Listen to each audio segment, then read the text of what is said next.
أعوذ بالله من الشيطان الرجيم بسم الله الرحمن الرحيم ألف لام ميم ذلك الكتاب لا ريب فيه هدى للمتقين الذين يؤمنون بالغيب ويقيمون الصلاة ومما رزقناهم ينفقون والذين يؤمنون بما أنزل إليك وما أنزل من قبلك وبالآخرة هم يوقنون அஸ்ஸலாமு அலைக்கும் வரஹ்மத்துல்லாஹி வபரகாத்துஹு. அன்புள்ளம் கொண்ட சகோதர சகோதரிகளே, நமது தாவா சென்டரின் பணிகளுக்கான தங்களுடைய சக்காத், சதக்கா மற்றும் நன்கொடைகளை தாராளமாக அனுப்பி தருமாறு அன்போடு கேட்டுக்கொள்கிறோம். வங்கி மூலம் பணம் அனுப்புவர் கோல்டன் எஜுகேஷனல் ட்ரஸ்ட் என்ற பெயருக்கு மட்டும் டிடி எடுத்து அனுப்பவும். அனுப்ப வேண்டிய முகவரி centre for social harmony, Dawah centre number 228 Aliya street, Kayalpattinam, pincode number 628201, Thoothukudi district, Tamil Nadu, India. Phone number 0463928384, 984211776009. Email ceshkpm@yahoo.com, web www.ceshkh.in. வந்துட்டோம். இன்ஷாஅல்லாஹ் நேரம் ஆயிடுச்சு. அதனால் ஒரு சில தகவல்களை மட்டும் சொல்லிவிட்டு நம்ம இந்த சிறப்பு பேச்சாளரை பேச அழைக்கிறோம்.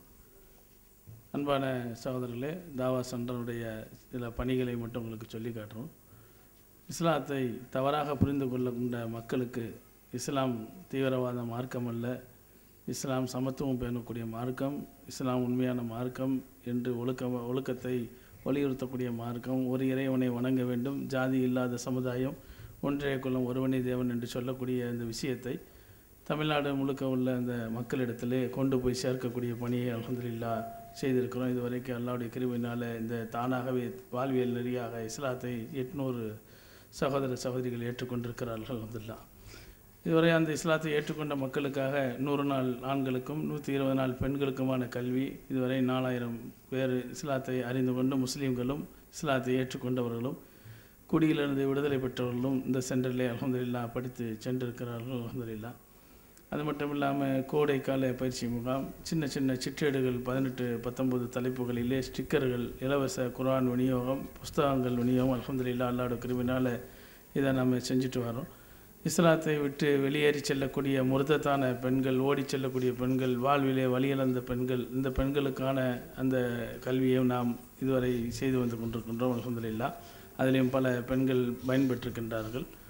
அது மட்டுமல்லாமல் அந்த பவர் பாயிண்ட் நிகழ்ச்சிகளாக அல்ஹம்துலில்லாஹ் என்ற நிகழ்ச்சியும், உணர்வாய் ஒன்று என்ற நிகழ்ச்சியும், அது மட்டுமல்லாமல் ஸ்ட்ரெஸ் என்ற நிகழ்ச்சியும், இது போன்ற நிகழ்ச்சிகள் எல்லாம் நாம் நடத்தி கொண்டிருக்கின்றோம். அழைப்பாளன் பயிற்சி முகாம், அந்த அழைப்பாளன் பயிற்சி முகாம் 7 மாதத்தில் 7 நாட்கள் எல்லா மதங்களை பற்றிய ஒரு ஆய்வும் இஸ்லாத்தை பிற மக்களிடம் எடுத்து சொல்வது என்ற அந்த அடிப்படையிலான அந்த பயிற்சியில் அல்ஹம்துலில்லாஹ் இந்த வருடமே கிட்டத்தட்ட 36 பேர் பயிற்சி பெற்றிருக்கிறாங்க. ஒவ்வொரு 4வது பேச்சு முடிஞ்சு இன்ஷாஅல்லாஹ் 5வது பேச்சு ஹஜ்ஜு பெருநாள் கழித்து ஆரம்பிக்கும். நிகழ்ச்சியினுடைய இறுதியில் அவங்களுக்கு உண்டான பரிசுகளை என்ன செய்வாங்க, வழங்குவாங்க. ஏன்னா நேரம் ஆனதுனால. அதே மாதிரி நன்றி உரையை நம்ம முன்னாடியே எப்போவுமே வச்சுக்கிறோம். இப்போவும் அதே மாதிரி தான். வல்ல அல்லாஹ்வுக்கே எல்லா புகழும், அல்ஹம்துலில்லாஹ் அல்ஹம்துலில்லாஹ் சும்மா அல்ஹம்துலில்லாஹ் சும்மா அல்ஹம்துலில்லாஹ், எல்லா புகழும் அல்லாஹ்வுக்கே. இந்த தாவா சென்டர் நடைபெறுவதற்கு என்ன நம்ம இஸ்லாமிய மார்க்கத்தை எடுத்துச் செல்லக்கூடிய பணிகளை இந்திய சட்டத்தின் பிரகாரம் நாம் இந்த சட்டத்துக்கு உட்பட்ட அடிப்படையிலே கட்டாய மதமாற்றம் இல்லாமல் தானாக விரும்பக்கூடிய மக்களுக்கு இஸ்லாத்தை எடுத்துச் சொல்லக்கூடிய விஷயங்களும், அப்படி வந்தவர்களுக்கு கல்வியை கற்றுக்கொள்ளக்கூடிய அந்த நிகழ்ச்சிகள், அப்படியே இஸ்லாத்திற்கு வந்த ஆண்கள் பெண்களாக இருந்தாலும் பெண்களுக்கு உடனடியாக நம்ம அவங்களுடைய வீடுகளுக்கு தகவல்களை கொடுத்து அவங்க தாய் தந்தையருக்கு நம்ம தெரியப்படுத்துவோம். அவங்க யார் வந்து விட்டுட்டு போனாலும் சரி, முதல்ல அவங்க அம்மா அப்பாவுக்கு தான் அந்த தகவல் போகும். அந்த தகவலை வச்சுக்கிட்டு அவங்க வருவாங்க, பேசுவாங்க, அழைத்து செல்றதா இருந்தால் அழைத்து செல்வாங்க, இல்லை படிச்சுட்டு போட்டுன்னு சொல்லி விட்டுட்டு போகிறனாலும் விட்டு போவாங்க. அது ஒரு சட்டத்துக்கு உட்பட்டு தான் நம்ம இந்த காரியங்களை எதுவுமே இங்கே உள்ள பக்கத்தில் உள்ள டிபார்ட்மெண்ட்டில் உள்ளவங்களாக இருந்தாலும் சரி, நம்மிடம் நல்ல முறையில் கண்ணியமான முறையில் அவங்க கடமையை அவங்க செய்வதற்காக சில விசாரணைகளுக்கு வருவாங்க. நாம் அவங்களோட ஒத்து போய் அவங்களுக்கு தேவையான அந்த தகவல்களை பரிமாறிக்கொள்வோம். உளவுத்துறையாக இருந்தாலும் சரி நம்முடைய மக்கள்கிட்ட வருவாங்க, விசாரணைகள் பண்ணுவாங்க, அவங்களுடைய கடமை செய்வாங்க. மோதல் போக்கை நம்ம என்றைக்கும் கை கொண்டதில்லை. ஏன்னா உண்மையாக வெளிப்படையாக இந்த காரியங்களை செய்கிறதுனால எந்த நிலையில் அவங்க கேட்டாலும் எந்த தகவலையும் அவங்களுக்கு நம்ம கொடுக்கக்கூடியவங்களாக இருக்கிறோம். அல்ஹம்துலில்லாஹ்.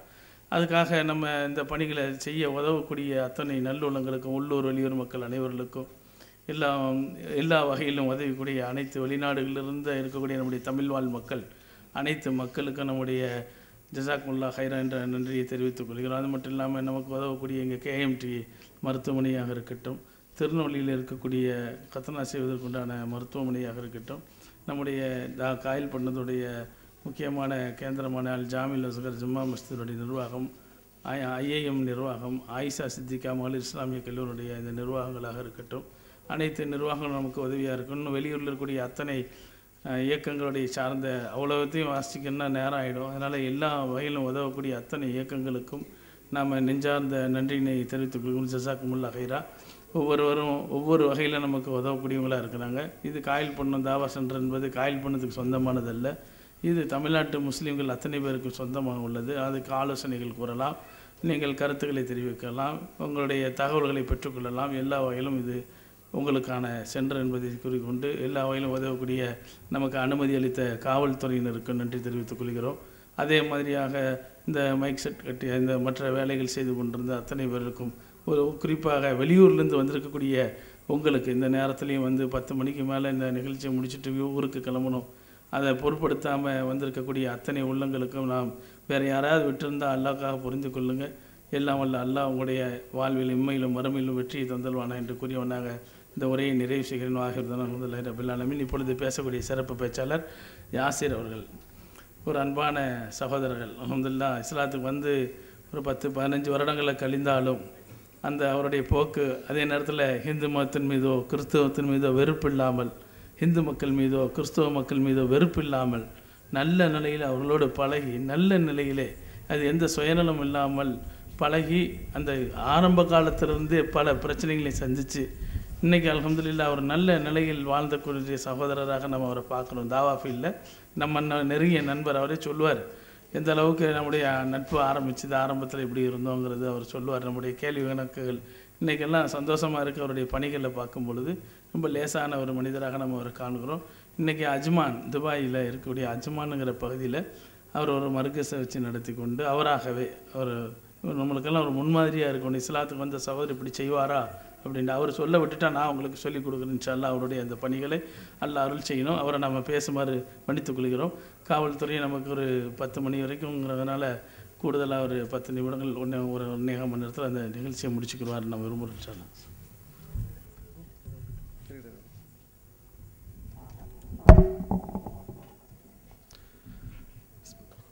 அஸ்ஸலாமு அலைக்கும் வரஹ்மத்துல்லாஹி வபரகாத்துஹு. அல்ஹம்துலில்லாஹ் அல்ஹம்துலில்லாஹி ரப்பில் ஆலமீன். அல்லாஹும்ம ஸல்லி அலா சய்யிதினா முஹம்மத் வ அலா ஆலி முஹம்மதின் கமா ஸல்லைத அலா இப்ராஹீம வ அலா ஆலி இப்ராஹீம இன்னக ஹமீதுன் மஜீத். அல்லாஹும்ம பாரிக் அலா முஹம்மத் வ அலா ஆலி முஹம்மதின் கமா பாரக்த அலா இப்ராஹீம வ அலா ஆலி இப்ராஹீம இன்னக ஹமீதுன் மஜீத். யா அய்யுஹல்லதீன ஆமனு இத்தகுல்லாஹு ஹக்க துகாத்திஹி வல தமௌத்துன இல்லா வ அன்த முஸ்லிமூன். கண்ணியத்திற்குரிய எல்லாம் வல்ல அல்லாஹ்வின் நல்லடியார்களே, அல்ஹம்துலில்லாஹ் இந்த காயல் பட்டணத்தில் நீண்ட நாளுக்கு பிறகு நாங்கள் வந்திருக்கேன். இது மிகப்பெரிய ஒரு வளர்ச்சின்னு சொல்லலாம். ஏன்னா இதுக்கு முன்னாடி இந்த மாதிரி நம்ம மக்களையும் பார்த்ததும் கிடையாது, இந்த மாதிரி ப்ரோக்ராம்னு பார்த்ததும் கிடையாது. ஒரு 15 வருஷத்துக்கு முன்னாடி ஒரு அடிக்கடிங்க வந்துட்டு போயிட்டு இருந்தேன் நான். நம்ம சகோதரர் ஜக்கரியா பைக்கெலாம் தெரியும். இப்போ என்னோடய பழைய பேர் என்ன கேட்டிங்கன்னா கோபாலகிருஷ்ணன். நான் பிறந்தது ஒரு ஹிந்து குடும்பத்தில் இருந்தாலும் படிப்பு எல்லாமே ஒரு கிறிஸ்துவ மிஷினரி கீழே தான் இருந்துச்சு. அதனால் பேசிக்காகவே எனக்கு ஒரு இறை நாட்டம் தேடல் அது சின்ன வயசுலேருந்து இருந்துச்சு. என்னோட தாயோட என்னோட சிறப்பான வளர்ப்புன்னு சொல்லலாம்.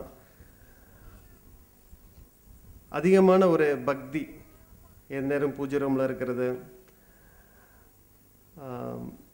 தேடல் இருந்துகிட்டே இருக்கும். என்னை தப்பு செய்கிறதுலேருந்து தடுத்துக்கிறது, அது ஒரு மாதிரி இருந்துடுச்சு.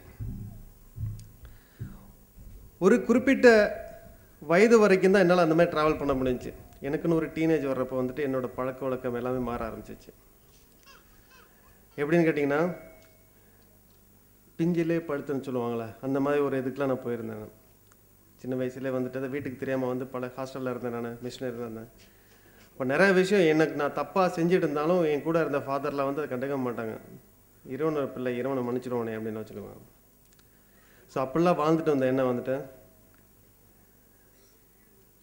இந்த இஸ்லாம் எப்படி கிடச்சிது அப்படிங்கிறதுக்கு முன்னாடி என்னோட கண்ணட்டம் முஸ்லீம்களை பற்றி எப்படி இருந்தது அப்படிங்கிற ஒரு சின்ன ஒரு சுருக்கமாக சொல்லிக்கிறேன். நான் இஸ்லாத்தை ஏற்றுக்கிறதுக்கு முன்னாடி முஸ்லீம்களை பற்றி எதாவது சொல்லணும்னா அது சொல்கிறதுக்கு ஒன்றும் இல்லை. ஏன்னா 5 நேரம் கொடுக்கக்கூடிய பாங்கு வந்து மற்ற மதத்தவருக்கு வந்துட்டு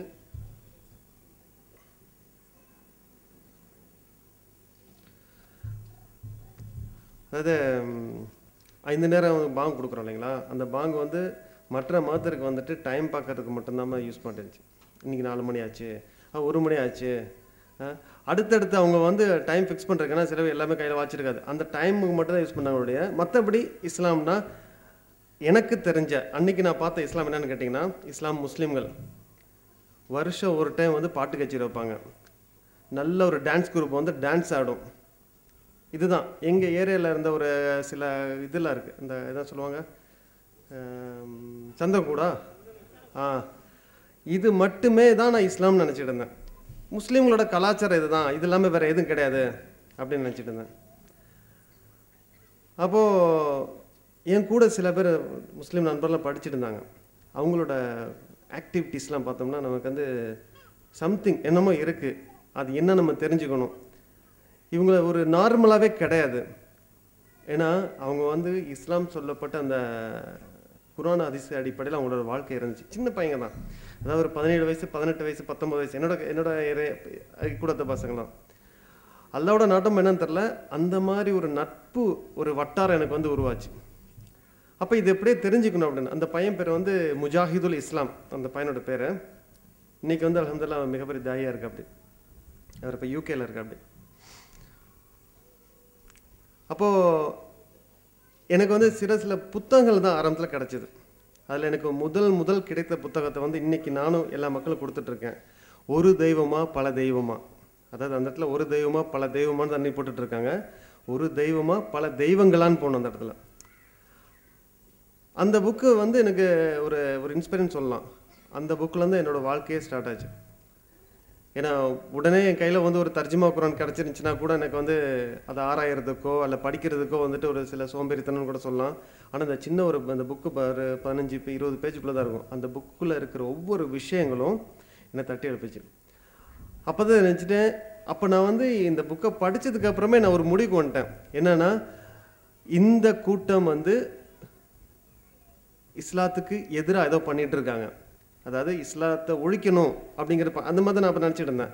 அழிக்கணும்னு நினச்சி பண்ணிகிட்டு இருக்காங்க. ஏன்னா முஸ்லீம் பேர் வச்சுருக்காங்க, அவங்க எல்லாமே பண்ணுறாங்க. ஆனால் அவங்க செய்யக்கூட ஒவ்வொரு ஆக்டிவிட்டீஸ் பார்த்தீங்கன்னு வச்சுங்களேன். இன்னொரு விஷயம் எல்லாம் கேட்டுங்களேன், இந்த ஊர் எப்படின்னு தெரியாது, எங்கள் ஊர் பக்கம்லாம் திருச்சி அந்த பக்கம் பார்த்தீங்கன்னா ஒரு முஸ்லீம் ஃபேமிலி ஒரு நான் முஸ்லீம் கூட பேசக்கூட ஒரு நல்ல நட்பு கூட வச்சுக்க மாட்டாங்க. நல்ல ஒரு பேசினா ஒரு விசாரணை, ஆனால் பின்னாடி வர நேரம் சொல்ல வேண்டியிருக்கேன் இன்ஷா அல்லாஹ். நான் அப்படியே ஸ்டெப் பை ஸ்டெப் வரேன். அப்போது இந்த நண்பர் மூலிமா அந்த கிடைத்த புத்தகத்தை வச்சுட்டு மறுபடியும் நான் அந்த நண்பர்கிட்ட வந்து கேட்குறேன். ஒரு டைம் வந்து எனக்கு வந்து நல்ல காய்ச்சல். அப்போ நான் குரூப் ஸ்டடி கூட பசங்களோட இருக்காங்க. அந்த முஜாஹித் இஸ்லாம் வந்து காலேஜ் போயாச்சு. அப்போ நான் ரூமில் இருக்கேன். அப்போ வேறு சில புத்தகங்களாக இருந்துச்சு. நான் எடுத்து படிச்சுட்டு இருக்கிறப்ப அந்த பையன் வந்தது எனக்கு நல்லா தெரியுது, ஆனால் ரூம்குள்ளே வரல. நான் டவுட்டில் அந்த புத்தகத்தை படிச்சுட்டு இருக்கப்ப ஜன்னல் வழியாக பார்க்குறேன், அந்த பையன் அங்கே நிற்கிறான். ஏன்டா அங்கே நிற்கிறேன் அப்படின்னு கேட்டேன். ஒன்றும் சொல்லலை. அவன் பாட்டு வந்து சாப்பிட்டு படுத்துக்கிட்டான். அப்புறம் கொஞ்ச நாளுக்கு அப்புறம் என்கிட்ட சொல்கிறான், நான் இஸ்லாத்தை ஏற்றுட்டு அப்புறம் சொல்கிறான், ஒருவேளை நான் வந்திருந்தேன்னா அந்த புத்தகம் படிக்கிற நிப்பாட்டியிருப்பேன். அதாவது ஒரு மணி 2 மணி நல்ல வெயில், அந்த வெயிலையும் ஒதுங்கிறதுக்கு நிழல் கூட இல்லை, அந்த வெயில் நின்றுட்டு இருந்திருந்தான். அப்போ அவனோட வளர்ப்பு. இன்றைக்கி நிறைய பேர் சொல்கிறாங்க, என்ன பண்ணுறாங்க முஸ்லீம். நான் எனக்கு வந்து எங்கே போனாலும் சொல்லுவேன், ஒரு முஸ்லீமை பார்த்து தான் நான் வந்து இஸ்லாத்துக்கு வந்தேன். அல்ஹம்துலில்லாஹ். ஒரு முஸ்லீமோட வாழ்க்கை, அவனோட நல்ல ஒரு அழகிய வாழ்க்கை மட்டுமே ஒரு சிறந்த தாவாவாக இருக்க முடியுமே தவிர, நம்ம வந்து 1000 தான் புக்கு கொடுத்தாலும் சிடி கொடுத்தாலும் எது பண்ணாலும் சரி, நம்மளோட நம்ம வாழ்க்கையை வந்து மாற்றிக்காத வரைக்கும் நம்மளோட தாவா வந்து வெற்றி அடையாது இன்ஷா. ஏன்னா வந்து எங்கே போனால் அந்த விஷயத்தை நான் வந்து மக்களுக்கு எத்த வைக்கிறேன். அப்படி வந்து அந்த ஒரு 18-19 வயசில் பக்குவதப்பட்ட அப்போ அந்த குடும்பத்தை யோசிச்சு பாருங்கள், அந்த வளர்ப்பை யோசிச்சு பாருங்கள். அல்ஹம்துலில்லாஹ். ஏன்னா சொல்லுவான் அப்பாவை பற்றி அம்மாவை பற்றி, அவங்களோட வளர்ப்பை பற்றி நம்மள்ட்ட சொல்லுவான். எங்கள் அப்பா சொல்லுவார், எங்கள் அம்மா சொல்லி கொடுத்துருக்காங்க அப்படின்னு சொல்லுவான். அதேமாதிரி நபிஸ்லாஸை வந்து எப்படி நேசிக்கணுங்கிறது கற்றுக் கொடுத்துருக்காங்க அவங்க வீட்டில். எந்த மாதிரி நேசிக்கணும், அதாவது தன்னுடைய உயிரை விட நேசிக்காத வரை ஒரு உண்மையான மூமினாக முடியாது அப்படின்னு சொல்லி நபிஸ்லாம் சொன்ன அந்த வார்த்தையை தன்னுடைய மக்களுக்கு வந்து மிக மிக அழகிய முறையில் சொல்லிக் கொடுத்த அந்த பெற்றோருக்கு இன்ஷா அல்லாஹ் அல்லாஹ் வந்து மறுமையில் சிறந்த அந்தஸ்து கொடுக்கல அந்த வச்சேங்க. அந்த கட்டம் முடிஞ்சதுக்கப்புறம் எனக்கு இஸ்லாத்தை ஏற்றுக்கணும் அப்படிங்கிற ஒரு, ஏன்னா மரணம் எப்போவுமே நமக்கு சமீபமாக இருக்குது, அது எப்போ உறுதி செய்யப்படப்படல. இன்றைக்கும் இப்போ நான் பேசிகிட்டு இருக்கேன், ஒரு வேளை என்னுடைய கஃபன் துணி இங்கே காயல் பட்டணத்தில் கூட இருக்கலாம், சொல்ல முடியாதுல்ல. என்னுடைய கஃபன் பொதியக்கூடிய அந்த துணி வந்து காயல் பட்டணத்தில் இருக்கலாம், போகிற எங்கே வேணால் இருக்கலாம். அதனால் மரணம் எப்போவுமே வந்து எப்போவுமே சொல்லிட்டு வராது. அதனால் பண்ண நான் உடனே இஸ்லாத்தை ஏற்றுங்கிறதுட்டு அந்த சகோதரர்கிட்ட சொல்லி களிமா சொல்லி இஸ்லாத்தை ஏற்றுக்காச்சு. அல்ஹம்துலில்லாஹ். அந்த நொடி வந்து இன்றைக்கி மறக்க முடியாது. நல்ல ஒரு சம்பவம். நான் வந்து இஸ்லாத்தை ஏற்றுக்கிறது சும்மா வந்து ஏற்றுக்கிறதுக்கப்புறம் நிறையா விமர்சனங்கள்லாம் வந்துச்சு. ஏன்னா எங்கள் ஊரில் நிறையா முஸ்லீம்ஸ்லாம் வந்துட்டு நான் எங்கள் ஊரில் பள்ளிக்கு போக ஆரம்பித்தேன். இஸ்லாத்தை ஏற்றுட்டதுக்கப்புறம் பள்ளிக்கு போகிறேன், மாப்பிள்ளை தான் கூப்பிடுவாங்க என்னைய. பொதுவாக வெளியில் வந்து மாப்பிள்ளை தான் கூப்பிடுவாங்க. தெரியும் நினைக்கிறேன், திண்டுக்கல் பக்கம் திருச்சி பக்கம் அப்படி கூப்பிடுவாங்க. அப்போ ஒருத்தர் கேட்குறாரு, என்ன பிள்ளை முஸ்லீம் ஆகிட்டே அப்படின்னு. ஆமாம் அப்படின்னு. பொண்ணு எந்த ஊர் அடுத்த கேள்வி வருது. ஏன்னா அவங்கள பொறுத்த வரைக்கும் இந்த காதல் திருமண முறை அந்த வழியாக தான் ஒருத்தர் முஸ்லீமாக மாறிட்டு இருக்காரு. அல்லாமல் வேறு நம்மள்ட்ட விஷயம் சரக்கே இல்லைப்பா. அவங்கள பொறுத்த வரைக்கும் சரக்கு இல்லை. ஏன்னா அவங்கள வந்து சூரத்துல் ஃபாத்திகா தெரியும், அதை விட்டால் சூரத்துல் யாசின் தெரியும். இந்த ரெண்டுமே தர்கால ஓதுறதுக்கு மட்டும்தான் மனப்பாடம் பண்ணி வச்சுருந்தாங்க அந்த கூட்டம். அது இல்லாமல் வந்துட்டு இந்த இறைவேதத்தை எப்படி நாடணும், இந்த இறைவேதத்தை, அதாவது இறைவன் வந்து நம்மள்கிட்ட பேசுகிறான் அது கூட தெரியல. இந்த இறைவன் வந்து ஒவ்வொரு மூமினிட்டையும் இந்த குரான் மூலயமா பேசுகிறான் அப்படிங்கிற விஷயம் அவங்கள சொல்லி குத்தம் கிடையாது. அவங்களுக்கு கிடைச்ச சிலபஸ் அந்த மாதிரி, அவங்களோட வளர்ப்பும் அந்த மாதிரி சொல்லலாம். இப்போ அந்த மாதிரி வந்து உள்ளூருக்குள்ளே வந்துட்டு பார்த்திங்கன்னா எனக்கு வந்து அப்புறம் வந்து எங்கள் அப்பா வந்து கொஞ்சம் பொலிட்டிக்கலில் கொஞ்சம் ஸ்ட்ராங்கான ஆள் தான். கம்யூனிஸ்ட், மார்க்சிஸ்ட் கம்யூனிஸ்ட் நகர செயலாளர் இருந்தார். அண்ணனும் வந்துட்டு டிஒஎஃப்ஐயில் வந்துட்டு ஒரு பொறுப்பில் இருக்காங்க. இந்த மாதிரி வந்து ஒரு ரொம்ப எப்படி, ஆனால் வீட்டுக்குள்ளே வேற மாதிரி, வெளியில் வந்து அவங்களோட இது இருந்துச்சு. அப்போ ரொம்ப நெருக்கடியான ஒரு இதில் தான் போய்ட்டுருக்கு, நிறைய கேலி. ஏன்னா ஒரு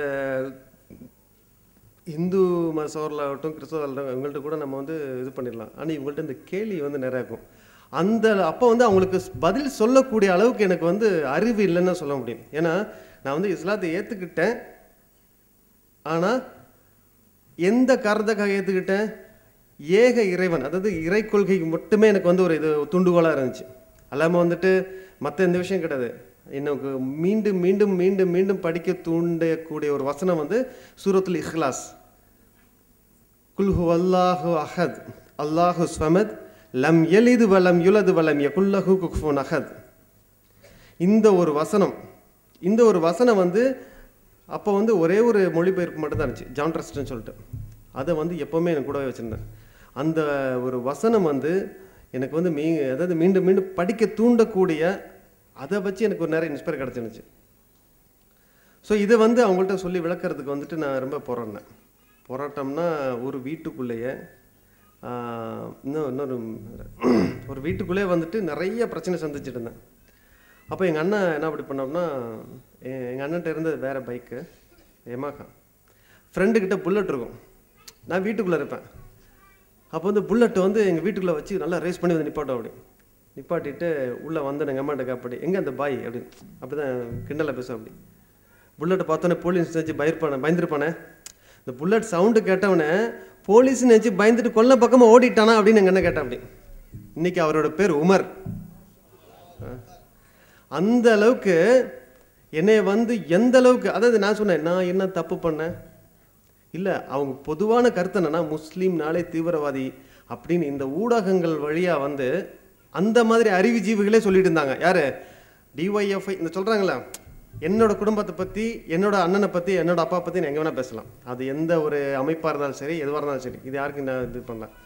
அப்போ அந்த மாதிரி ஒரு அமைப்பில் வந்து பார்த்திங்கன்னா நல்ல ஒரு கிளாஸில் எடுப்பாங்க, அரசியல் பற்றி நல்லா சொல்லி தருவாங்க. நானும் போயிருக்கேன். சின்ன வயசில் நான் எங்கள் கட்சி ஆஃபீஸ்லாம் உட்காந்துறேன். எங்கள் வீட்டில் இருந்தோட கட்சி ஆஃபீஸில் அதிகமாக உட்காந்துருப்பேன். அப்படிலாம் இருந்து நல்ல ஒழுக்கம். அங்கே வந்து தண்ணியில் அடிக்க மாட்டாங்க அந்த அங்கே அந்த கட்சியில் இருக்கவங்க. அப்படிலாம் ஒழுக்கமாக இருக்கிறவங்களுக்கு, அந்த அளவுக்கு அறிவாக இருக்கிறவங்களுக்கு அவங்க வாயாலே சொல்ல வச்ச அந்த ஊடகம் தான் முஸ்லீம்னாலே தீவிரவாதின்னு. அப்படி வந்து என்னை வந்து ஒவ்வொரு கட்டமாக ஒரு வழி இல்லாமல் நான் வந்து அந்த ஊரை விட்டு வெளியில் போகணும். ஆனால் இஸ்லாம் சொல்லியிருக்கு, இஸ்லாம் என்ன சொல்லுதுன்னா அதுக்காக இஸ்லாம் சொல்கிறதுக்காக அந்த வீட்டில் இருக்கேன். ஏன்னா தாய் தந்தையை வந்து எந்த அளவுக்கு நம்ம வந்து பராமரிக்கணும், இனி நம்ம அவங்கள்ட்ட எப்படி இருக்கணும், அண்டை வீட்டார்ட்ட எப்படி இருக்கணும், மற்ற மத சகோதரர்கிட்ட எப்படி கண்ணியமாக நடந்துக்கணும், இது எல்லாமே வந்துட்டு இஸ்லாம் படிக்க படிக்க எனக்கு வீட்டை விட்டு போக தோணலை. ஏன்னா நமக்கு கடமை வந்துருச்சு, நம்ம செஞ்சாகணும். வெளியில் போயிட்டோம் என்னென்னு. அப்போ நான் கொஞ்சம் படிக்கணும், இஸ்லாத்தை இன்னும் கொஞ்சம் தெரியணும். அப்போ எனக்கு வந்து கைட்னஸ் பண்ணுறதுக்கு யாரும் கிடையாது லோக்கலில். எல்லாமே வந்து பார்த்திங்கன்னா சலாம் சொன்னாலே வந்துட்டு ஒரு நடந்து போயிட்டுருப்பேன், சலாம் சொல்லுவாங்க, நான் சலாம் சொல்லுவேன். அவர் அடுத்த நாள் காலைல பார்த்துட்டு மாப்பிள்ள நேற்று சலாம் சொல்ல வலைக்கு சலாம் மாப்பிள்ள. ஏன்னா பப்ளிக்கில் வந்து என்கிட்ட சலாம் சொல்கிற கூட பயந்தாங்க. ஏன்னா அப்பாவோட அந்த ஒரு லோக்கல் பொருள் இது அந்த பிரச்சனையில் இருக்குது. நாளைக்கு வந்து நான் தான் உன்னை வந்து முஸ்லீம் ஆக்கிட்டேன்னு உங்கள் அப்பா தப்பாக நினச்சிடக்கூடாது இருக்காங்க. லோக்கலில் பப்ளிக்கில் சலாம் சொல்கிற கூட பயந்தாங்க. அப்படி இருந்த மக்கள்கிட்ட எனக்கு அங்கே இருக்க விருப்பம்ல தான் நான் எங்கே போகணும்னு தெரியாமல் தான் கோயம்புத்தூர் தான் எனக்கு வந்து, ஏன்னா கோயம்புத்தூர் நிறைய நண்பர் இருந்தாங்க. அது மட்டும் இல்லை, கோயம்புத்தூரில் வந்துட்டு அந்த கோவை கண்டிப்பாக சொல்லி எனக்கு ஒரு விஷயத்தை வரேன் சொல்லலாம். கோவையில் வந்துட்டு சாதாரண டிகே மார்க்கெட்னு ஒரு ஏரியா இருக்குது. அங்கே வந்து பார்த்திங்கன்னா அந்த காய்கறிலாம் வந்து குடோன் இருக்கும். குடோனுக்குள்ளே படிப்பறிவில்லா சகோதரர்கள் கூட என்ன பண்ணுவாங்க, அந்த மூட்டையை தூக்குறது, மூட்டையை தைக்கிறது, இந்த மாதிரி நிறைய வேலை பார்த்துட்டு இருப்பாங்க. அப்போ கூட பார்த்தீங்கன்னா ஹதீஸும் குரான் தான் ஓடிட்டுருக்காங்க. பேச்சில் நல்லா தண்ணி அடித்து அது சொல்லுவாங்க, நாங்களாம் முன்னாடி ரொம்ப தண்ணி அடிச்சிருந்தோம், இன்றைக்கி தௌஹீத் வளர்ச்சி வந்ததுக்கப்புறம் தான் இந்த மாதிரி மாற்றம் ஏற்பட்டுச்சுன்னு. அப்போது நான் எங்கள் வீட்டில் வந்து நான் வெளிப்படுத்துறதுக்கு முன்னாடியே வீட்டுக்குள்ளேயே வந்து தாவா நடந்துட்டு இருந்துச்சு. அப்போ ஒரு ப்ரோக்ராம், இஸ்லாம் ஒரு இனிய மார்க்கம்னு சொல்லிட்டு ஒரு ப்ரோக்ராம், அந்த இப்போ இல்லை பழைய விஜய் டிவி தெரியுங்களா, அந்த பழைய விஜய் டிவி, அதாவது இந்தியன் வந்து நடத்துகிற ஒரு விஜய் டிவி, என்டிடிவி கிடையாது. அப்போ வந்து இந்த இஸ்லாம் ஒரு இனிய மார்க்கம் வந்து காலையில் வரும். அப்போ ஒரு நாளைக்கு சேனல் வந்து மாற்றிட்டு இருக்கப்போ, அப்போல்லாம் குறிப்பிட்ட வீட்டில் மட்டும் அந்த டிவி இருந்துச்சு எங்கள் ஏரியாவில். சேனலை மாற்றிட்டு இருக்கப்போ இது வந்துச்சு. நான் ஏதோ பட்டிமன்றமாக இருக்குமோ இல்லை வேறு ஏதாவது இருக்குமோன்னு சொல்லிட்டு கொஞ்சம் என்னென்னோடனே இஸ்லாமிக் டாபிக் ஒரு, அதாவது ரொம்ப முக்கியமான ஒரு கேள்விக்கு ஒரு பிஜே பதில் சொல்லிட்டு இருந்தேன் அந்த ப்ரோக்ராம். அப்போது எங்கள் அப்பா வந்து சாப்பிடக்கூடிய டைம் அது, எப்போவுமே அந்த இடத்துல சாப்பிட்டுட்டு இருப்பாங்க அந்த ப்ரோக்ராம், 8 மணி 8 சரியாக கரெக்டாக ஞாபகம். அப்போ எங்கள் அப்பாவுக்கு ஒரு டைம் ஷாக் ஆயிடுச்சு. வைடா மாற்ற போனேன், வைடா இருக்கட்டும் அப்படின்னாரு. எனக்கு நல்லதாக படிச்சு, ஏன்னா வெளிப்படத்தில் நம்ம இஸ்லாத்தை ஏற்றுக்கிட்டோம், இது ஒரு அல்லாஹ்வை காமிச்ச அந்த வழி நினச்சிட்டு நான் வந்து விட்டுட்டேன். இப்படி ஒரு டைம் 2 டைம் வந்துட்டு அடிக்கடி வாரம் தொடர்ந்து பார்க்குறப்ப எங்கள் அப்பாவுக்கு ஒரு பயம் வந்துருச்சு, விட்டா நம்மளே மாற்றிடுவாங்க, நீ சேனலை மாற்ற அப்படின்ட்டார். ஏன்னா அவர் சொல்லக்கூடிய விஷயம் தான், இவங்க வந்து அறிவுபூர்வமாக பேசினா பதில் அங்கே இருக்காது. மற்ற அந்த தர்கா வழிபாடு இருக்கிறவங்கள்ட்ட இவங்க பேசி ஜெயிச்சிருவாங்க. இஸ்லாம குரான் ஹதீஸை பேசினோம்னா இந்த நாத்திகவாதிகளுக்காகட்டும் பதில் இருக்காது. இதெல்லாம் என்ன பண்ணுவாங்க, உடனே வந்து ஒரு அந்த இடத்த விட்டு வெளியில் போயிடுவாங்க. அது வந்து ஷைத்தான் வெளியேற்றிடும், அவ்வளோதான். ஸோ அந்த மாதிரி வந்துட்டு ஒவ்வொரு இது பண்ணி வீட்டை விட்டு வெளியில் வந்து கோயம்புத்தூரில் தான் என்னோட அடுத்த கட்ட வாழ்க்கை எங்கன்னா ஆரம்பிச்சது. அப்போது தாவா மறுபடியும் குணப்படுத்தி கூப்பிட்டு வந்து அல்ஹம்துலில்லாஹ் அது சவரில் வந்து நாங்கள் கோவையில் வந்து இப்போ கோவை சவரில் நல்ல ஒரு இதாக பார்த்துட்டாங்க.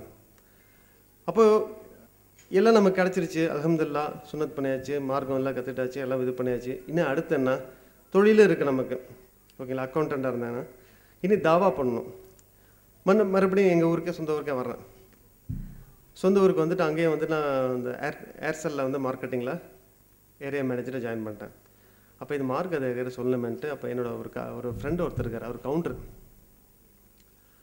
அவர் வீட்டுக்கு வந்து அடிக்கடி போவேன் நான். அப்போ ஒரு நாளைக்கு போகிறப்ப வந்துட்டு, என்ன சாமி நெத்திலையும் ஒன்றையும் காணா, ஆள் முகமே ஒரு மாற்றமாக இருக்குது, என்ன அப்படின்னு கேட்டார். அப்போ அவர் நெருக்கமாக இருந்தால் அவர்கிட்ட சொன்னேன், இந்த மாதிரி அப்படின்ட்டு, இந்த மாதிரி நான் இஸ்லாத்தை ஏற்றிட்டேன், முஸ்லீம் ஆகிட்டேன் அப்படின்னு. அப்போ அவரும் அந்த மாதிரி கேட்டார், ஏங்க முஸ்லீம் ஆகிட்டீங்கன்னு உங்களுக்கு பயிற்சிலாம் கொடுத்தாங்களா அப்படின்னாங்க. என்ன பயிற்சி அப்படின்னா, இல்லை எப்படி துப்பாக்கி சுடுறது, எப்படி கத்தியால் குத்துறது அப்படின்னு. இல்லை அந்த மாதிரி விளங்கி வச்சுருக்காங்க. இந்த ஊடகம் தான் முக்கிய ஒரு காரணம். அதுக்கு வந்து இன்ஷா அல்லாஹ், அல்லாஹ் பெரியவன். அப்போ அந்த கேள்விக்கு வந்து எனக்கு நான் பதில் சொல்ல. என்ன அப்படிங்க, ஏன்னா ஏங்க நான் வந்து முஸ்லீம் ஆகிட்டேன், என்னை வந்து இவ்வளோ பேர் முஸ்லீமாக, ஏன்னா முஸ்லீமோட ஒன்று முஸ்லீம் வந்து யாரு கூட போய் நெருங்கி பழக மாட்டாங்க எங்கள் ஏரியா பொறுத்த வரைக்கும். ரெண்டாவது வந்துட்டு அவங்களும் இங்கே வரமாட்டாங்க, அவங்க வேறு இவங்க வேறு. இவங்க என்ன சொல்கிறாங்க, அதாவது அறகுறையாக படித்து வச்சுருக்காங்கல்ல நம்ம சமுதாயத்தில், லக்கும் தீனுங்க வழிதேன், அவங்க மாதிரி இருக்கும் நமக்கு நம்ம இருக்குது, நம்ம யாரும் கண்டுக்க வேண்டாம் அப்படின்னு. இது யாருக்கு யார் சொன்னால் அப்படின்லாம் இல்லை. லக்கு அதாவது இந்துக்கள் மாதம் அவங்களுக்கு, நம்ம மாதிரி நமக்கு, நம்ம அவங்களை கண்டுக்கூடாது, அவங்க நம்மளுக்கு கண்டுக்கூடாதுன்னு என்ன சொன்னால் அதெல்லாம் சரிதான். ஆனால் பனி ஆதமுடைய மக்கள் அவங்க. இன்னொன்று நமக்கு ஏவப்பட்ட விஷயம் ஏக தெய்வ விசுவாசத்தை அவங்களுக்கு எத்தி வைக்கணும்னு. அவங்கள போய் கையை பிடிச்சி இழுக்கிறதோ கத்தியை காமிக்கிறதோ நமக்கு வேலை கிடையாது. உன்னோட வேலை என்ன அது நீ செய்ய அப்படின்னு. அப்போ என்னோடய வேலை இப்போ செய்ய ஆரம்பித்தேன். அப்போ அவர்கிட்ட நான் தெளிவாக சொல்ல ஆரம்பித்தேன், இங்கே பாருங்கள் இதுதான் விஷயம், இறைவன் ஒருவன் தான், பல தெய்வம் கிடையாது. நம்ம வேதத்தை எடுத்துங்க, வேதத்தை எடுத்து நான் காமிச்சேன். அப்போ எங்கள் வீட்டில் எல்லா கித்தாப்லாம் எங்கள் வீட்டில் நிறையா இருக்கும். அப்போ வேதத்தை எடுத்து காமிச்சிருப்ப ஒவ்வொரு விஷயமும் அதாவது சிலையை வந்து வணங்கக்கூடாது, மிகப்பெரிய பாவங்கிறத காமிச்சு அந்த கல்கி அவதாரத்தை கரைச்சி குடிச்சாச்சு, அவருக்கு எவ்வளோ சொல்லி கொடுத்தாச்சு. அப்போ அவர் வந்து ஒரு புதன்கிழமை வந்து மதியம் பேசிகிட்டு இருக்கப்ப என்னை வந்து கோபின்னு தான் கூப்பிடுவார். அன்றைக்கி வந்து யாசிர்னு கூப்பிட்டார். எனக்கு ஒரு மாற்றமாக இருந்துச்சு. யாசிர் எனக்கு ஒரு சின்ன ஒரு ஹெல்ப் பண்ணுறியா அப்படின்னு. என்ன அப்படின்னு, நானும் உன்னையுமே முஸ்லீம் ஆகணும் அப்படின்னு. சத்தமெல்லாம் வெளியில் ஒய்ஃப் இருக்காங்க, நாங்கள் ரூமில் உட்காந்து பேசிகிட்டு இருக்கோம். எனக்கு என்ன பண்ணுறதுன்னு தெரியல. அப்போது கோவையிலேருந்து முஸ்தபா கமால் ஒருத்தர், ஜாக்கோட அமீர், உங்களுக்கு தெரிஞ்சிருக்கும், வாய்ப்பு இருக்குங்க, இங்கே நீங்கள் அடிக்கடி வருவார். அவர் தான் எனக்கு ரொம்ப நெருக்கமாக எல்லா இன்றைக்கி அதாவது எவ்வளோ தூரம் நன்மை சம்பாதிக்கணும் சம்பாதிச்சாரு. இன்றைக்கி வந்து அவர் இல்லை, வஃபாத் ஆகிட்டார். அவரோட மறுமைக்காக எல்லாமே துவா வச்சிங்க இன்ஷால்லா. அவ்வளோ ரொம்ப சிறப்பாக வந்து என்னை வந்து வழி நடத்தினார் அவர். அப்போது அந்த காலகட்டத்தில் வந்து எப்படி இஸ்லாத்தை சொல்லித்தரது அப்படின்ட்டு அவர் திருச்சியில் வந்து சகோதரத்தை வந்து கேட்டேன், என்ன பண்ணலாம் ஒரு முஸ்லீமாக. ஏன்னா எனக்கு தெரியும் நம்ம பண்ணிட்டு நம்ம வந்து ஓரளவுக்கு களிமா சொல்லி கொடுக்குற அளவுக்கு நமக்கு தகுதி இருக்கான்னு நமக்கு தெரியல. அப்புறம் கேட்டார், ஒன்றும் கிடையாதுங்க, நீங்கள் வந்து களிமா சொல்லிக் கொடுங்க, இறைவனை சாட்சியாக வைங்க, யாரோ ஒரு சகோதரர் கூப்பிட்டுப்பாங்க, சொல்லுங்க அப்படின்றாரு. அப்போ நான் அவரே திருச்சி கூப்பிட்டு வந்து டவுனுக்கு கூப்பிட்டு வந்து அவர்கிட்ட களிமா சொல்லி அவருக்கு இஸ்லாத்தை ஏற்றி வச்சுட்டு இப்ராஹிம் சொல்லி நான் அந்த பேர் வச்சேன்.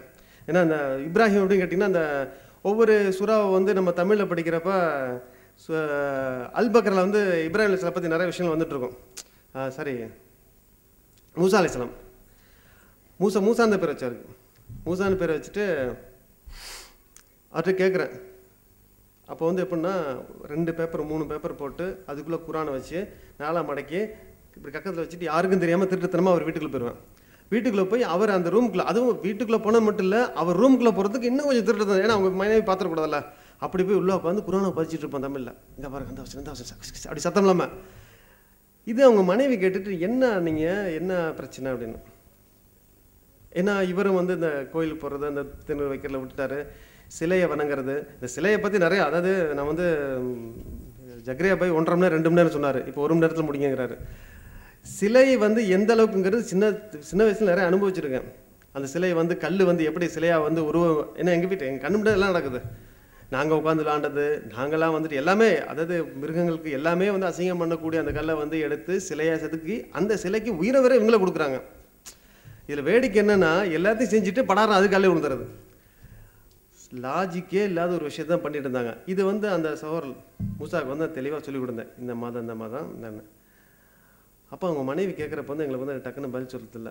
அப்போ நான் தான் ஆரம்பித்தேன், நான் முஸ்லீம் ஆகிட்டேன். அப்போ அவர் அவங்க அடுத்த கேள்வி அவர் ஆகிட்டார் அப்படின்னோடனே அவங்களுக்கு ஜீரணிக்க முடியல. ஏன்னா பெண்கள் வந்து இந்த விஷயத்தை உடனே வந்துட்டு அப்சர்வ் பண்ண மாட்டாங்க, கொஞ்சம் இது பண்ணி ஆட்டம் போட்டு பண்ணான்னா அந்த சகோதரி டிஃப்ரெண்ட்டாக இருந்தாங்க. ஏங்க நீங்கள் மட்டும் பேசுகிறீங்க, எதனால சொல்லுங்கள், ஏன்னா அவங்க கொஞ்சம் எஜுகேட்டட், வெல் எஜுகேட்டட். அப்போ ஒன்று நான் அவங்களுக்கும் சொல்லி இது பண்ணோன்னே அவங்க ஒரு வாரம் நம்மளை பிழிஞ்சு எடுத்துட்டாங்க. அவங்க கேட்ட கேள்வி தான் இன்னும் நிறையா படிக்க தோணுச்சு.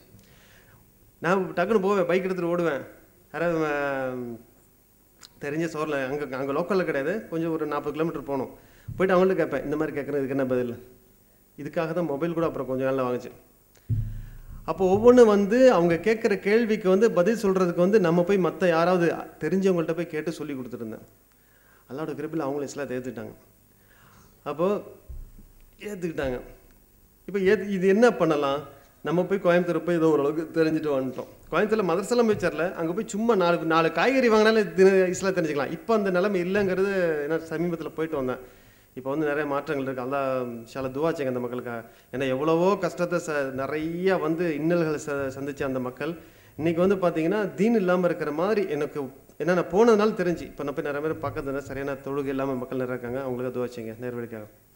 அப்போது நம்ம போய் என்ன தெரிஞ்சுட்டு வந்தது இஸ்லாத்தை. இப்போ இவங்களுக்கு என்ன பண்ணலாம்னா எனக்கு டக்குன்னு ஞாபகம் வந்தது நம்ம ஜக்கரியா பாய்.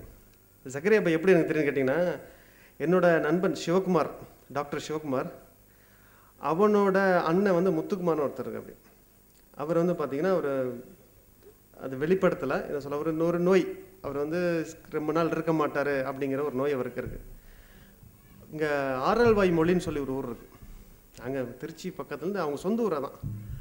அப்போ அவர் வந்து இனி கொஞ்ச நாள் தான், அதாவது சில நாட்கள் தான் உயிரோடு இருப்பாங்கன்னு சொன்னோடனே அந்த அவர் கூட்டிகிட்டு நாங்களாம் வந்து அவங்க சொந்த ஊருக்கு வந்துங்க இருக்கிறப்ப இவருக்கு நான் இஸ்லாத்தை பற்றி சொல்கிறேன். அப்போ என்ன, நான் வந்து இஸ்லாத்தை ஏற்றுறது புதுசு, இது முன்னாடி ஃபஸ்ட்டு நடந்தது. இஸ்லாத்தை வந்து சொன்னோன்னே அப்போ எனக்கு வந்து நிறையா சொல்லியிருக்காங்க. இந்த ஃபஸ்ட்டு நம்ம சொன்ன குரான் வசனம் யா இஹுல்லதீன ஆமனு இத்தக்குல்லோக அக்கத்தை கத்திக்கி வள தமத்துன்னு இல்லாமல் சொல்லுவேன். அவர்கிட்ட சொல்லிக் கொடுத்தேன், முஸ்லீமாக ஹன்றி மரணிக்க கூடாதுங்கிறது தான் என்னோட கொள்கை. நான் சாவரப்போ வந்து முஸ்லீமாக தான் மௌத்தான அப்படிங்கிற அவருக்கு நிறைய விளக்கிட்டு இருந்தப்போ அப்போ சின்ன சின்ன புத்தகங்களுக்கு அவருக்கு ஏன்னா அவர் கூட இருந்தேன். எதனால என் கூட வந்து அவ்வளோ நெருக்கம் ஏற்பட்டுச்சுன்னா, சொந்த தங்கை, அக்கா, தம்பி, அண்ணன், மற்ற எல்லாமே வந்து பார்த்திங்கன்னா இவர் தனியாக ஒரு இடத்துல வச்சுட்டாங்க. அவர் சாப்பிட்ட பிளேட்டில் யாரும் சாப்பிட மாட்டாங்க. அவர் சாப்பிட்ட பிளேட்டை டெட்டால் ஊற்றி கழுவுவாங்க. நம்ம எங்கேயுமே கேள்விப்பட்டிருக்க மாட்டோம். வேறு எல்லா இடத்துலையும் டெட்டால் போடுவாங்க. சாப்பிட்ற பிளேட்டில் டெட்டால் போட்டு வாஷ் பண்ணி தான் அந்தளவுக்கு ரொம்ப மோசமாக வச்சுருந்தாங்க. அப்போ நான் வந்து எப்படின்னா, இத்தனைக்கு அவங்க வந்து எப்படின்னு கேட்டிங்கன்னா ரொம்ப ரொம்ப ரொம்ப ரொம்ப ரொம்ப தாழ்ந்த ஜாயின்னு சொல்லுவாங்களா அந்த மாதிரி. ஆனால் நல்ல வெல் செட்டில்டு, எஜுகேட்டட், நல்ல எல்லாம் டீச்சர்ஸ் எல்லாமே. அப்போ எங்கள் வீட்டில் வந்து அவங்க கூட பழகக்கூடாது. ஒருவேளை அவங்க எங்கள் வீட்டுக்கு வந்துட்டாங்கன்னா அவங்க நின்று இடத்த கழுவி விட்டுல இருந்தாங்க. அந்த மாதிரிலாம் ஒரு காலம் இருந்துச்சு எங்கள் வீட்டில் தான். சமீபத்தில் தான் நடந்துச்சு. யார் எங்கள் வீட்டுக்குள்ளே தெரியாமல் உள்ளே வந்துட்டாங்கன்னா உடனே அந்த வீட்டை கழுவி விட்டு சுத்தம் பண்ணிடுவாங்க. அந்தளவுக்கு ரொம்ப சுத்தபத்தமாக இருப்பாங்க. ஆமாம். அப்போ இந்த சகோதரர் வந்துட்டு நானும் முஸ்லீம் ஆகணும், ஏன்னா நான் இவ்வளோ நாள் இப்படி வாழ்ந்துட்டேன், தெய்வ நம்பிக்கை இருந்துச்சு இல்லாமல் இருந்துச்சு, நான் முஸ்லீம் ஆகணும் அப்படின்னோடனே அப்போ முத கேட்டது ஜக்கரியா பேட்டை தான் கேட்டேன். ஜக்கரியா பை நம்பர் ஒருத்தர் கொடுத்தாரு. கேட்டோன்னா இஸ்லாத்தை ஏற்றுக்கிட்டாரு. அப்போ வந்து இந்த கடுகு என்ன பராக்கண்டு ஒரு ஆயில் வந்து ரொம்ப ஃபேமஸாக இருந்துச்சு அந்த டயத்தில். அப்போ சொன்னேன் இதுக்கெல்லாம் நோய்க்கு நான் நிறையா வாங்கி கொடுத்தேன். என்னோட முயற்சி எல்லாம் பண்ணிட்டு இருந்தேன் அவர் காப்பாற்றுனுக்கா. ரொம்ப ரிஸ்க் எடுத்திருந்தேன். ஒரே பிளேட்டில் 2 பேருமே சாப்பிடுவோம். அப்போ வந்து அவருக்கு இன்னும் வந்து எனக்கு ரொம்ப பாசமாக என்கிட்ட தான் இருந்தார். அப்போ ஜக்கரியா பைக்கு ஃபோன் பண்ணுறேன். என்னன்னா அவர் வந்து அவங்க வீட்டில் வந்து கருணை கொலை செய்கிறதுக்கு முடிவு பண்ணாங்க. ஏன்னா இழுத்துக்கிட்டே இருக்கு ரொம்ப நாள் அப்படின்னு. கருணை கொலை செய்கிறேன்னா நான் வந்து உடனே அவர் கடிச்சேன். ஜக்கரியா பாய் இந்த மாதிரி இருக்கு அப்படின்னு. நீங்கள் யாரும் கேட்டால் நான் சொன்னது மாதிரிலாம் அதுக்கு இஸ்லாத்தில் அனுமதி இல்லை, ஒரு காலம் அனுமதி கிடையாது. அவருக்கு வந்து இறைவனால் எப்போ வந்து மரணம் நிச்சயிக்கப்பட்டிருக்கோ அப்போ தான் அனுமதியே கிடையாதுன்னு. அப்போது அல்லாஹ்வோட கிருபை அதில் நிறைய துவா செஞ்சேன். அங்கே தொழுவதுக்குலாம் இடம் கிடையாது. நான் என்ன பண்ணுவேன், எங்கே தெரியுங்களா உட்காந்துருவேன், அந்த பூஜை ரூம் அவங்க வீட்டில் என்ன யாருக்கு தெரியாமல் தொழுண்டு பூஜை ரூமில் போயிட்டு சும்மா உட்காந்து சும்மா தொழுவேன். அவ்வளோதான். நிறைய துவா செஞ்சேன். அடுத்த நாள் அவர் வந்து மவுத்தாயிட்டார். மவுத்தானதுக்கப்புறம் என்னோட கண்ட்ரோல் வந்து எல்லாம் போயிடுச்சு. ஏன்னா உடனே வந்து அவங்க வேலை செஞ்சான்ட்டு கொண்டு போய் எரிச்சிட்டாங்க. அவங்களே துவா செய்யுங்க இன்ஷா அல்லாஹ். ரெண்டாவது அந்த ஃபேமிலி அந்த குடும்பம் இருக்குல்ல, நம்ம மூசா அவங்க மனைவி பேர் வந்து ஆசியா. அவங்கள கூட்டிகிட்டு காயல்பட்டினம் டீட்டெயிலாம் கிடச்சிருச்சு. காயல்பட்டினம் ஆயிஷா சித்திகான்னு போங்க, அங்கே வந்து நல்ல கல்வி சொல்லித் தருவாங்க, அவங்க படிச்சுங்கன்ட்டு. ஜக்கரியா பையன் அங்கே தான் நினைக்கிறேன். அப்போ பஸ் ஸ்டாண்டில் ஏறி உட்காந்தாச்சு. பஸ்ஸில் ஏறி உட்கார வச்சாச்சு. மதுரைக்கு வர பஸ்ஸு. பொருளாதாரமாக சரியாக நறுக்கடி. அப்போது மூசா சொல்கிறேன் அப்படின்ட்டேன், சார் கொஞ்சம் நடு சீட்டாக பாருங்கள் அப்படின்னு. வண்டிலாம் ஸ்மாராக தான் இருக்கும். ஏங்க இது வண்டி நல்ல வண்டி தானே, என்ன வச்சு நடுவில் சீட்டு இல்லை, இப்போ அடுத்த பஸ்ஸு இன்னும் ஒரு 2 மணி நேரம் ஆகும் மதுரைக்கு, இப்போ என்ன பண்ணலான்னு கேட்டேன். ஏன் அப்படின்னு கேட்டேன். இல்லை ஏற்கனவே 2 குழந்தை இருக்கு அவங்களுக்கு. இன்னொரு விஷயம், ஒருத்தருக்கு வந்து நம்ம வந்து இஸ்லாத்தை வந்து தாவா பண்ணி அந்த தாவா மூலியமாக நமக்கு என்னென்ன நன்மை வரும்னு சொல்லி ஒரு 2 3 நாள் அதை பற்றி ஸ்டடி பண்ணிட்டு இருந்தேன். சும்மா வந்து நம்ம தாவாவுக்கு வந்த ஒரு உத்வேகம் வந்து அவங்க சொல்லிக் கொடுத்தாங்க. ஒரு தாவா பண்ணி ஒருத்தருக்கு வந்து இஸ்லாத்தை நம்ம சொல்லி கொடுத்து, நம்ம பல பேர் சொல்கிறோம், ஒருத்தர் இஸ்லாத்தை ஏற்றுட்டோம்னா அவர் செய்யக்கூடிய நன்மை என்னென்ன இருக்கோ அதெல்லாம் நிறைய அவங்க சொல்லிக் கொடுத்தாங்க. அப்போது அவர் சொன்ன வார்த்தை நம்ம ரொம்ப இதாச்சு, உங்கள் சகோதரி வந்து கர்ப்பமாக இருக்காங்க, 3வது குழந்தை அப்படின்னு. அப்போ நம்ம அக்கௌண்ட்டில் வந்து 4 தானே இருந்துச்சு, அல்ஹம்துலில்லாஹ் 5 ஆயிடுச்சுல. அப்போ என்ன பண்ணேன், டக்குன்னு ஓடி போய் கொஞ்சம் ஹிந்து சகோதரில் எனக்கு எல்லா ஃப்ரெண்ட்ஸ் தான் இருந்தாங்க, அவங்கள்ட்ட கொஞ்சம் பணம்லாம் கேட்டு வாங்கி, எதுக்கிட்ட எவ்வளோ பணம் கேட்டாங்க, நான் தர்றேன் கூட சொல்லி வாங்கிட்டு வந்து ஒரு அம்பாசிடர் கார் எடுத்து கொண்டு வந்து கால் பண்ணல விட்டு போனேன். அப்போது ஜக்கரியா பை எல்லாம் தெரிஞ்சுட்டு, நீங்கள் தான் யாசிர் அன்றைக்கி ஃபோன் பண்ணிங்களா, நான் தான் சார், எவ்வளோ ஆச்சு செலவு அப்படின்னாரு. இல்லை செலவு நான் பார்த்தேன், எவ்வளோ ஆச்சு சொல்லுங்கண்ணே. இல்லை பை நான் பார்த்துக்கிறேன் அப்படின்னேன். அப்புறம் செலவு காசு கொடுத்தாரு. என்ன செலவு வந்துச்சோ அந்த செலவு வந்து அங்கங்கே வாங்கி டக்குன்னு கொடுத்தாரு. ஏன்னா என்னையை பற்றி என்னோட நிலைமையை பற்றி அவங்க சொல்லிட்டுட்டாங்க, ஏன்னா பேசியிருப்பாங்கல்ல, சொல்லிட்டாங்க. அப்போ தான் எனக்கு காயல்பட்டினம் வந்து அடிக்கடி, அதுக்கப்புறம் நிறைய பேர் வந்துருந்தேன். ஒவ்வொரு டைம் யாரையும் கூப்பிட்டு வருவேன், கூப்பிட்டு வந்தோடனே பில்லெல்லாம் கொடுக்கணும், டிக்கெட்டு இப்போ பஸ் டிக்கெட்லாம் பத்திரமா வச்சு.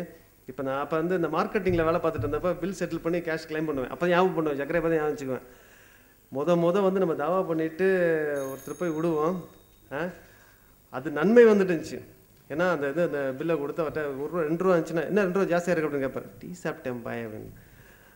அந்த மாதிரி ரொம்ப இதாக இருந்தார் அல்ஹம்துலில்லாஹ். ஆனால் அன்றைக்கி வந்து ஒன்றுமே இல்லாமல் இருந்து இன்றைக்கி அல்லாவோட கிருபை கொண்டு இவ்வளோ வளர்ச்சி அல்லா கேள்வி போகிறோம். அப்போ அந்த குடும்பத்தை விட்டு போனேன். அந்த குடும்பம் வந்து இங்கே வந்து படித்தாங்க, பெண்கள் ஆண்கள் தனித்தனியாக படிக்க வச்சாங்க, குழந்தைங்க இருந்தாங்க. அப்புறம் இல்லைங்க நாங்கள் இங்கே திருச்சியில் கொஞ்சம் சவரில் சேர்ந்து டெலிவரிலாம் பார்த்து, அதுக்கப்புறம் அவங்க பொருளாதாரமாக அல்ஹம்துலில்லாஹ் முன்னேறிச்சு. இன்றைக்கி மார்க்கத்தில் நல்லா இருக்காங்க, இன்றைக்கி நல்ல ஒரு தாயாகவும் இருக்காங்க அல்ஹம்துலில்லாஹ். இப்படி தாவா செய்கிற மைல்கெல்லாம் அங்கேருந்து ஒவ்வொன்றா இப்போ தொட ஆரம்பிச்சிச்சு. இப்படி பண்ணணும், என்ன பண்ணணும் அப்படின்ட்டு. என்னோட குடும்பத்துக்கு பண்ணணும், அப்படி தான் என்னோடய குடும்பத்தில் உள்ளே போயிருந்தேன், வெளியிலே போகலாம். எங்கேயே இருந்து எங்கள் குடும்பத்தை தாவா பண்ணி ஸ்டெப் பை ஸ்டெப்பாக என்னென்ன பண்ணணும் எது பண்ணக்கூடாது எல்லாம் தெரிஞ்சு வச்சாச்சு. இப்போது அதாவது என்னோட இஸ்லாத்தை ஏற்று வந்த சகோதரர்களுக்கு வந்து நாங்கள் தனியாக ஏதாவது மீட்டிங் எதாவது போட்டு அவங்களுக்கு என்ன சொல்கிற விஷயந்தான், கௌபத்துலால் இருக்கிற அந்த ஒரு நேர தொழுகையை விட தாவா சிறந்தது அப்படின்னு சஹாபாக்கள் விளங்கி வச்சுருந்தாங்க. எப்படின்னா, ஹஜ்ஜத்துல் விதால வந்து நபிஸ்லா சொல்கிற அந்த பிரசங்கம் முடிஞ்சதுக்கப்புறம் சஹாபாக்கள் வந்து அவங்கவுங்க வண்டி எந்த திசை நோக்கி, ஆடு இது ஒட்டகம் அந்த பக்கம் நினச்சி, குதிரை அந்த பக்கம் நினச்சி, எந்த திசை நோக்கி நினச்சோ அந்த திசை நோக்கி உலகம் ஃபுல்லாக வந்து தாவா செய்கிறது வந்தாங்க. அந்த புண்ணிய பூமியை விட்டுட்டு அங்கேயே இருந்திருந்தாங்கன்னா ஒரு வக்துக்கு வந்து 1 லட்சம் நன்மை கிடச்சிருக்கும், நிறைய நன்மை செஞ்சுருக்காங்க, சம்பாரிச்சிருக்கலாம். ஆனால் அதெல்லாம் விட்டுட்டு அவங்க வந்து எதை நோக்கி வந்தாங்க, அதை விட அதிகப்படியான நன்மை கிடைக்கக்கூடிய தாவா நோக்கி வந்திருக்காங்க.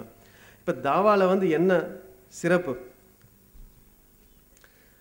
இதை அனுபவிச்சோம். அதாவது நம்ம ஒவ்வொருத்தரும் நம்ம அனுபவிக்கிறப்ப நம்ம கற்றுக்கலாம். இப்போ பார்த்தீங்கன்னா முன்னாடி வந்து பொருளாதாரம் வந்து ஒரு சவாலாகவே இருந்துச்சு எனக்குலாம். எப்படின்னு கேட்டிங்கன்னா, ஒருத்தர் இஸ்லாத்தை ஏற்றுட்டாருன்னா உட்காந்து கணக்கு போட்டுட்டு இருப்பேன், அவருக்கு இனி என்ன பண்ணணும் ஏது பண்ணணும். இது வந்து எப்படின்னு கேட்டிங்கன்னா 4 சவரில் போய் பார்த்து கேட்குறதுக்கு ஒன்றுக்கு ஒரு மாதிரி இருக்கும். ஏன்னா இது வந்து தாவாவுக்கு வந்து மிகப்பெரிய ஒரு அவங்களா கொடுக்குறதுங்கிறது வேறு. நம்ம போய் கேட்குறப்ப தாவாவுக்கு வந்து ஒரு அடிமதி, அதெல்லாம் வந்து கேட்காம உட்காந்துட்டு அவர் சுன்னத் பண்ணணும், இவ்வளோ செலவாகும், அவருக்கு இது பண்ண இவ்வளோ செலவாகும், ஓகே. அப்போ வந்து அடுத்த இதை வந்து அப்படியே கொஞ்சம் ஹோல்ட் பண்ணி வச்சுட்டு இவருக்கெல்லாம் செஞ்சு முடிச்சுட்டு அவர் வந்து ஏதாவது இந்த மாதிரி மதரசால சேர்த்து விட்டதுக்கப்புறம் தான் அடுத்த வேலையை ஆரம்பிக்கிறது. இப்படி வந்து என்னென்னா இது வந்து நான் மௌத்தானதுக்கப்புறம் இந்த ஒவ்வொரு விஷயமும் எனக்கு வந்து பயன் தரும் இன்ஷா அல்லாஹ். என்னோட அம்மா, அவங்கள பற்றி நான் இந்த விஷயத்தில் பதிவு வைக்கிறேன். அவங்க வந்து ஹிந்து மதத்தில் வந்து ரொம்ப ஊர்னவங்க, நிறைய வேதத்தை படிக்கக்கூடியவங்க, நிறைய ஸ்லோகம் சொல்லக்கூடியவங்க, முழுக்க வந்து ஒரு என்ன சொல்லலாம், பூஜை அறையில் வந்து தன்னோட வாழ்க்கையை பாதி நாளை கழித்தவங்க தான். அந்த அம்மாவுக்கு வந்து நான் 3வது பையன், ரொம்ப செல்ல பையன். 3 பேர் தான் மொத்தமாக எங்கள் வீட்டில், வேறு யாரும் கிடையாது. பெரிய அண்ணன் வந்து இன்றைக்கி வந்து எப்படின்னா உமர், இவன் குடும்பத்தை பற்றி ஒன்று சொல்லுறேன் போது அம்மாலேருந்து ஆரம்பிக்கிறேன். அப்போ அம்மா வந்து நான் நிறைய சொல்லுவேன், அம்மா இந்த மாதிரி இருக்குது, இந்த மாதிரி இருக்குது, ஒவ்வொரு விஷயமா அவங்களுக்கு எத்தி வச்சுட்டு இருக்கிறப்ப எப்போ 4 வருஷமாக வந்துருச்சு இது. அம்மா வந்து அசைக்கவே முடியல. நிறையா துவா செஞ்சேன் அவங்களுக்காக, நேர்வழிக்காக. எனக்கு உம்ரா செய்யக்கூடிய ஒரு பாக்கியம் கிடச்சிச்சு. உம்ராவில் வச்சு அதிகமாக துவா செஞ்சது என்னோடய தாய் தந்தைக்கு தான். ரொம்ப இலகுவா 5 வருஷத்தில் முடியாத வந்துட்டு சாதாரணமாக எல்லாம் முடிச்சு கொடுத்தோம். காரில் போயிட்டுருக்கப்ப அம்மாவுக்கு வந்து இசா சொல்லிட்டுருக்கேன், தம்பி நீ இப்படிலாம் சொல்கிறேன், ஏன் நம்ம அதை பற்றி இன்னும் கொஞ்சம் அடுத்த ஸ்டெப் போவோமே. நான் ஒரே விஷயம் தௌஹீதை மட்டும் தான் சொல்லிட்டு இருக்கேன். அடுத்த ஸ்டெப் போனால் நபி ஸல்லல்லாஹு பற்றி எல்லாம் ஒவ்வொரு அவங்க அம்மாட்ட எப்படி இருந்தாங்க, அம்மாவை பற்றி நபி ஸல்லல்லாஹு வந்து தாய்க்கு எந்த ஸ்தானம் கொடுத்தாங்க, தந்தைக்கு எந்த ஸ்தானம் கொடுத்தாங்கன்னு சொல்லி அவங்களுக்கு எல்லாமே விளக்கவரையாக சொல்கிறப்ப அவங்க வந்து எங்கேயுமே பார்க்க முடியாத இந்த ஒரு விஷயத்த, அதாவது ஒரு கடமை தாய்க்கு இது செஞ்சால் அது கடமை, இது செஞ்சால் கூலிங்கிறது எந்த இதில் பார்க்க முடியாது அப்படின்ட்டு அவங்க சில விஷயத்தில் காம்ப்ரமைஸ் ஆனாங்க. ஆய் வந்து அவங்க இஸ்லாத்தை ஏற்றுக்கிட்டு களிமா சொல்கிறப்ப வந்து நான் வண்டி ஓட்டிகிட்டு இருந்தேன்னா வண்டி ஓட்டிட்டு ஏன்னா சரிப்பா நான் இஸ்லாமை ஏற்றுக்கிறேன், அதுக்கு என்ன பண்ணணும், நான் டக்குன்னு வந்துட்டு வண்டி ஏன்னா பின்னாடி என்னோட மனைவி இருக்காங்க, என்னோட குழந்தைங்க இருக்காங்க, நான் வந்து அவ்வளோ அவசரம் எனக்கு. அம்மா உடனே நான் வண்டியில் போயிட்டுருக்கேம்மே, இனி என்ன எது வேணால் சம்பவிக்கலாம் அப்படின்ட்டு அவங்கள்ட்ட வந்து தெளிவாக சொன்னேன், ஏம்மா இதுதான் களிமான்னு சொல்லிக் கொடுக்குறேன், அந்த களிமாவை சொல்லுங்கள், அதோட தமிழ் அர்த்தத்தை சொல்லிக் கொடுங்க.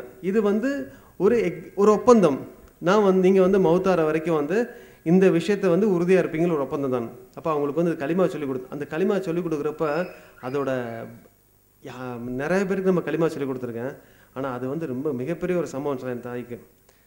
அந்த களிமா சொல்லிக் கொடுக்குறப்ப அந்த வண்டி வந்து பிரேக் அடிச்சா அப்புறம் அந்த மாதிரி ஆட்டோமேட்டிக்காக எனக்கு வந்து ஒரு மாதிரி ஆச்சு, வேர்த்து ஒரு மாதிரி ஆச்சு, எனக்கு ஒரு அந்த மாதிரி ஃபீல் பண்ணேன். வண்டி நிப்பாட்டிட்டு ஃபுல்லாக இது பண்ணி ஒரு 10 நிமிஷம் மறுபடியும் அவங்களெல்லாம் சொல்லி கொடுத்துட்டு அம்மாவுக்கு முத்தெல்லாம் கொடுத்துட்டு என் பிள்ளைங்களுக்கும் அவ்வளோ சந்தோஷம், ஒய்ஃபும் சந்தோஷம், எல்லாம் தக்குபீர், எங்கள் குடும்பத்துக்குள்ளே அவ்வளோ சத்தம் காருக்குள்ளே சொல்லிவிட்டு கிளம்புனா தம்பி அப்பாவுக்கு ரொம்ப வயசாகிடுச்சு, இப்போ நான் வந்து ஏற்றுக்கிட்டேன்னு சொன்னால் அப்பா வந்து எங்கள் அப்பாவுக்கு சாதாரண எப்படின்னா டக்குன்னு பேக் எடுத்து கிளம்பிடுவாருங்க. எவ்வளோ வயசாகிட்டாலும் அவர் எங்கே கோவம் தண்ணீர் வரைக்கும் இந்தியா ஃபுல்லாக ரவுண்ட் அடிச்சுட்டு மறுபடியும் வந்துடுவார், அல்லாட்டு வேற எதுவும் கிடையாது. அப்போது போயிடுவார். அப்படின்னோடனே அவங்களுக்கு ஆசியான்னு பேர் வச்சுருக்கு. அப்போது அம்மா சொன்னாங்க, சரிம்மா நீங்கள் சில விஷயம் சொல்லிக் கொடுத்து நீங்கள் இதை அப்படியே ஃபாலோ பண்ணுங்கள், எப்போ வந்து நம்ம வந்து வெளிப்படுத்தலாங்கிற நீங்கள் சொல்கிறீங்களோ அப்போ நான் செஞ்சுக்கிறேன்னு. எங்கள் ஊரில் வந்து இக்பால் மதுரின்னு ஒருத்தர் இருக்கார், கேள்விப்பட்டிருப்பீங்க, அவர் எங்கள் ஊர் தான். அது மாதிரி நிறைய சகோதர்கிட்ட வந்து தனிப்பட்ட முறையில் நான் சொல்லி வச்சுருக்கேன். ஒரு தௌஹீத் ஜமா சோரில், ஜமாத் இஸ்லாமிய சோரில் யார் யார் இருக்காங்களோ அவங்கள்ட்ட சொல்லி வச்சுட்டு இந்த மாதிரி என்னோடய தாய் நிலைமை இது அவங்களுக்கு தான் ஏற்பட்டால் அவங்களுக்கு ஒரு நீங்கள் ரெடியாக வச்சுருக்கணும் பள்ளிவாசலில் இப்படியே சொல்லியிருக்காங்க. ஏன்னா அவங்க ரொம்ப வயசானவங்க, நான் வரணும் காத்திருக்கக்கூடாது, அவங்களுக்கு வந்து நீங்கள் தான் செய்யணும் அப்படின்ட்டு ஒரு நான் எழுதியே கொடுத்துருன்ட்டேன் அவங்களோட சம்மந்த பத்திரத்தையும். அப்போ அம்மாவோட இது கொஞ்சம் எனக்கு ஆறுதலாக இருந்துச்சு. அடுத்து வந்து அப்பா, ஏன்னா அப்பாவை மட்டும் இது பண்ணிட்டோம்னா அதுக்கப்புறம் என்னோடய குடும்பம் மொத்தத்தை வந்து ஒரு கால் என்னோட தந்தை வந்து இஸ்லாத்தை ஏற்றுக்கலைன்னா அவர் மரணத்துக்கு அப்புறம் அவருக்கு வந்து துவா செய்யக்கூட பாக்கியம் இல்லாத ஒரு நிலைக்கு நான் தள்ளப்படுவேன். இன்ஷா அல்லாஹ் என் தந்தைக்காக எல்லாம் துவா செய்யுங்க. அப்படி வந்து என்னோட தந்தை வந்து சிவியர் ஹார்ட் அட்டாக்ல வந்துட்டு திருச்சி ஹாஸ்பிட்டலில் அட்மிட் பண்ணுறாங்க. அப்போ நான் துபாயில் இருக்கேன். துபாயில் கால் வந்தோன்னே எனக்கு இன்னுமே தெரியல, ஏன்னா தந்தை மேலே எவ்வளோ பாசம் இருக்குங்கிறது அந்த செகண்ட் நானே உணர்ந்தேன். போய் விழுந்து அழுகிறேன் பள்ளிவாசலை, அதாவது தொழுதுட்டு அழுகிறேன், ரூமுக்கு வந்து அழுகிறேன், நிறையா துவா செய்கிறேன். ஏன் வந்து அல்லாட்ட ஒரு ரிக்வெஸ்ட்டு, அதாவது எப்படின்னா எனக்கு வந்து என்னோட அப்பா வந்து இஸ்லாத்தை ஏற்றுக்கணும், அவர் வந்து சாகிறப்ப ஒரு முஸ்லீமாக இருக்கணும், எனக்கு ஒரு வாய்ப்பு, நான் அங்கேருந்து அங்கே போகணும். துபாயிலேருந்து திருச்சி போய் அவரை பார்த்து ஐசியூலேருந்து வெளியில் வந்து அவர்கிட்ட பேசி அவருக்கு தாவா பண்ணி கடைசி நிமிஷத்துலாவது அவர் களிமா சொல்லக்கூடிய ஒரு பாக்கியத்தை தரணும் சொல்லி அல்லாட்ட நிறைய நான் துவா செஞ்சேன். உடனே வந்து அது எங்கேயுமே பள்ளிவாசல்லேருந்து நம்ம சவரு ஃபோன் பண்ணி சொன்னால் டிக்கெட்டை வாங்கிச்சு உடனே கிளம்பி வந்தேன். நேராக ஐசியூ போனேன். ஐசியூ உள்ளே நான் போயிட்டு எங்கள் அப்பா பார்த்து முத்தம் கொடுத்தேன். எங்கள் அப்பா முத்தம் கொடுத்துல 3 நாள் ஆச்சு. இஸ்லாம் சொல்லுது செய்கிறேன். அவங்க வந்து இம்ப்ரெஸ் ஆகிறாங்க. இஸ்லாம் தந்தையை வந்து கண்ணியப்படுத்த சொல்லுது. அவங்க வயசாக இருக்கிறப்ப என்னென்ன இஸ்லாம் அந்த அளவுக்கு, அதாவது எங்கள் அப்பாவில் ஒரு மாதிரி அழுத ஆரம்பிச்சிட்டாரு. ஏன்னா எங்கூட சரியாக பேசாதவர், நான் முஸ்லீம் ஆனவனே என்னை ரொம்ப வெறுக்க ஆரம்பிச்சவர். அப்போ வந்து என்னோட நம்ம நிறைய நெருங்க முயற்சி பண்ணாலும் நடக்காமல் இருந்துச்சு. ஆனால் அந்த சூழ்நிலை வந்து அவருக்கு மரண பயம். நான் வந்து முத்தம் கொடுத்தேன், நான் அழுது ரொம்ப எனக்கு மாதிரி ஆச்சு. அப்போயே நான் வந்து பேச்சு எடுத்தேன். டக்குன்னு ஸ்டாஃப்லாம் வந்துட்டு சத்தமாக பேசுங்க அப்படின்ட்டு வெளியில் வந்துட்டேன். வெளியில் வந்தால் அதுக்கப்புறம் குருக்கள் வர்றாங்க, எல்லாம் வர்றாங்க, வந்து பிரசாதம் தர்றாங்க. அப்போ வந்து என்னென்னா ஹாஸ்பிட்டலை சுற்றி ஏகப்பட்ட பேர் இருக்காங்க. இதை பார்த்தோன்னே அவருக்கு அந்த டயத்தை எனக்கு வந்து உகந்ததாக படலை. ஆனால் நம்ம சொன்னேன், நான் நீங்கள் வந்து அல்லாவோட கிருபையில் நீங்கள் வந்து என்னோட அதான் நான் சொன்னேன் என்ன நடந்துச்சுன்னு. இந்த மாதிரி உங்களுக்காக நிறைய நான் துவா செஞ்சேன், நீங்கள் வந்து இஸ்லாத்தை ஏற்றுக்கிட்டு தான் மறைங்க துவா செஞ்சுருக்கு அப்படின்னு சொல்கிறார். வெளியில் பார்த்தியா எவ்வளோ கூட்டம் இருக்குது. அவருக்கு வந்து எல்லாமே தெரியும். நான் சொன்னேன்ல சௌர் இந்த இது பிஜியோட இந்த இது என்ன ப்ரோக்ராம் விஜய் டிவியில் இஸ்லாம் ஒரு நியமார்க்கம், அதை பார்த்து இம்ப்ரெஸ் ஆனாள். அப்போ அவருக்கு என்னென்னா தெரியும், எல்லாமே நல்லா தெரியும், இவங்க தீவிரவாதி இல்லைங்கிறதும் தெரியும். ஆனால் என்ன சொல்லிட்டு தான் இருப்பாங்க. ஏன்னா அவங்க வந்து கம்யூனிஸ்டத்தை ஏற்றுக்கல, அதனால் அவங்க வந்து சொல்லிட்டு தான் இருப்பாங்க.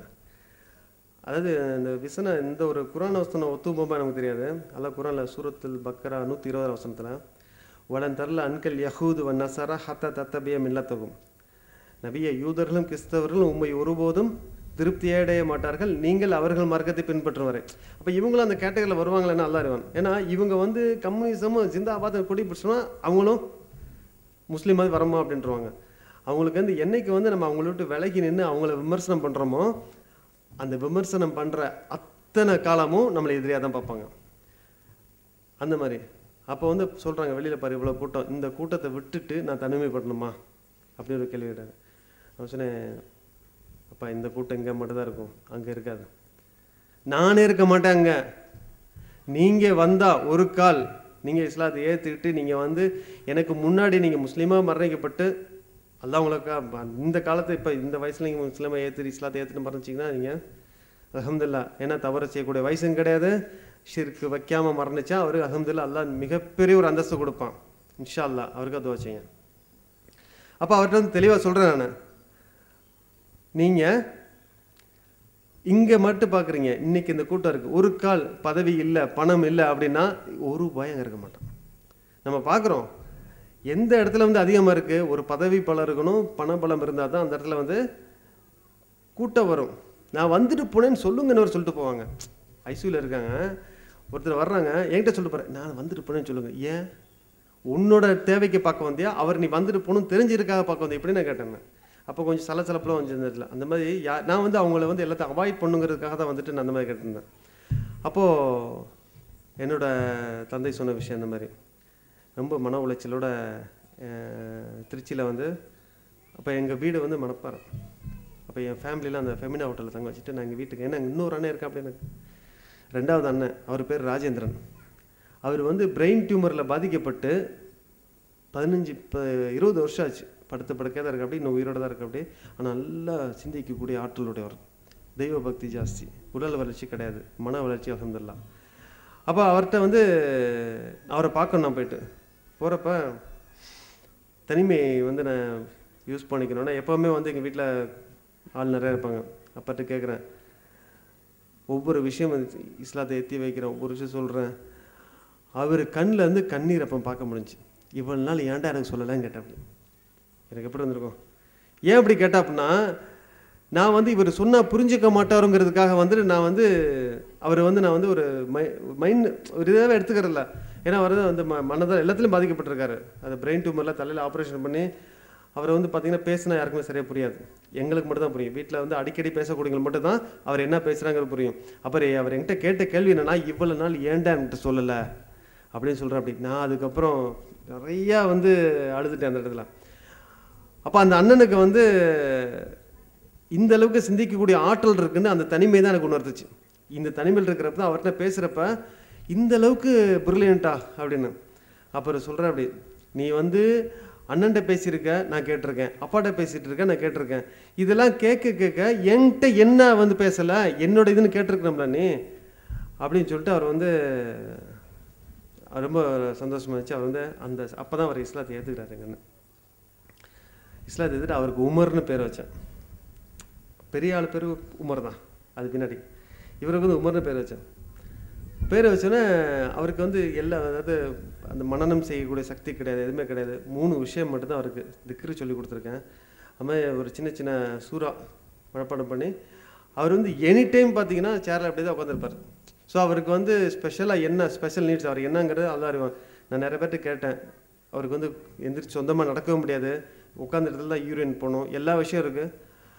ஷிர்க் இல்லாமல் மரணிக்கும். அதுதான் திக்ஸி முடிஞ்சது என்னமே சொல்லட்டும். அந்த பாங்கு கொடுத்தப்ப வந்து கண்ணை மூடி அமைதியாக உட்காரட்டும், அவர் தெரிஞ்சு சொல்லட்டும் அப்படின்னு சொல்லி கோச்சிங் கொடுத்துட்ருக்கேன். இன்ஷால்லா மரணிக்கிறப்ப அவர் முஸ்லீமாக மரணிக்கணும்னு சொல்லி நீங்கள் எல்லாம் துவா செய்யணும் இன்ஷால்லா.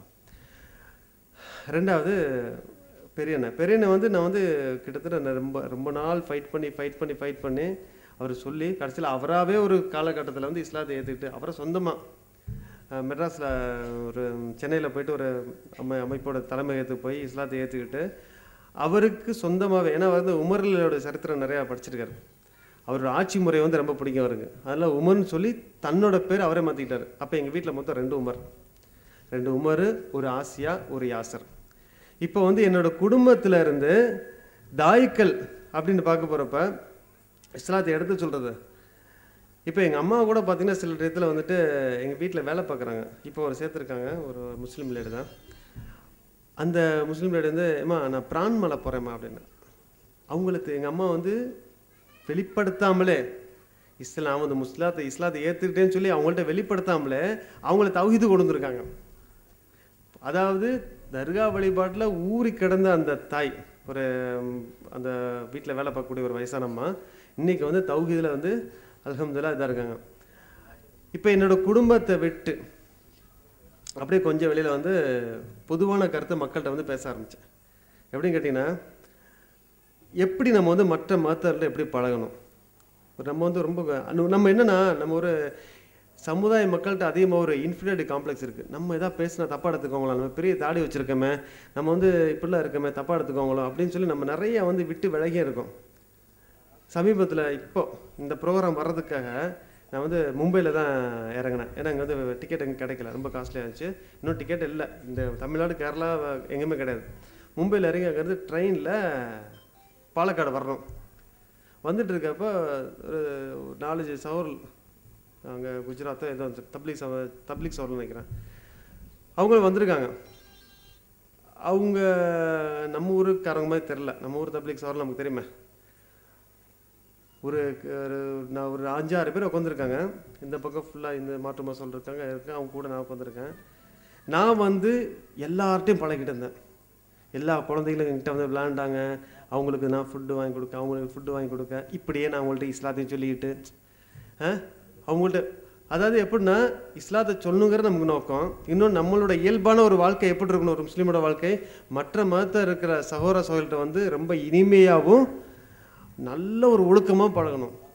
அவங்களோட உடை எப்படி வேணா இருந்து போதே, அது பெண்களோட உடை எவ்வளோ கவர்ச்சியாக இருந்தாலும் நம்மளோட பார்வை எந்த மாதிரி இருக்கணும், நம்மளோட சகோதரி பனி ஆதமுடைய மக்கள் நம்மலாம் அப்படிங்கிற ஒரு அந்த கண்ணோட்டம் இருந்தால் மட்டுமே அவங்களுக்கு தாவா செய்ய முடியாது மனசு வரும்.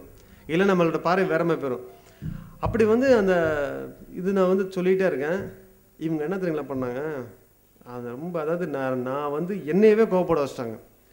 நடக்கக்கூடிய பாதையில் 1, 2, 3 நாள் அப்படியே சஃபை போட்டு தொழ ஆரம்பிச்சிட்டாங்க.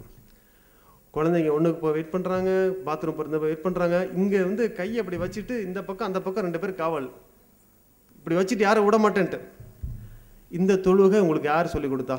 இந்த வழியை மறைச்சி இந்த மாதிரி தொழுகணும்னு என்கிட்ட இந்த வீடியோ கிளிப் இருக்கு, நான் எடுத்து வச்சுருக்கேன். ஷாலா அதை கண்டிப்பாக நான் வந்துட்டு காமிப்பேன், நான் ஜக்ரேப்பேட்டை கொடுத்து வைப்பேன்.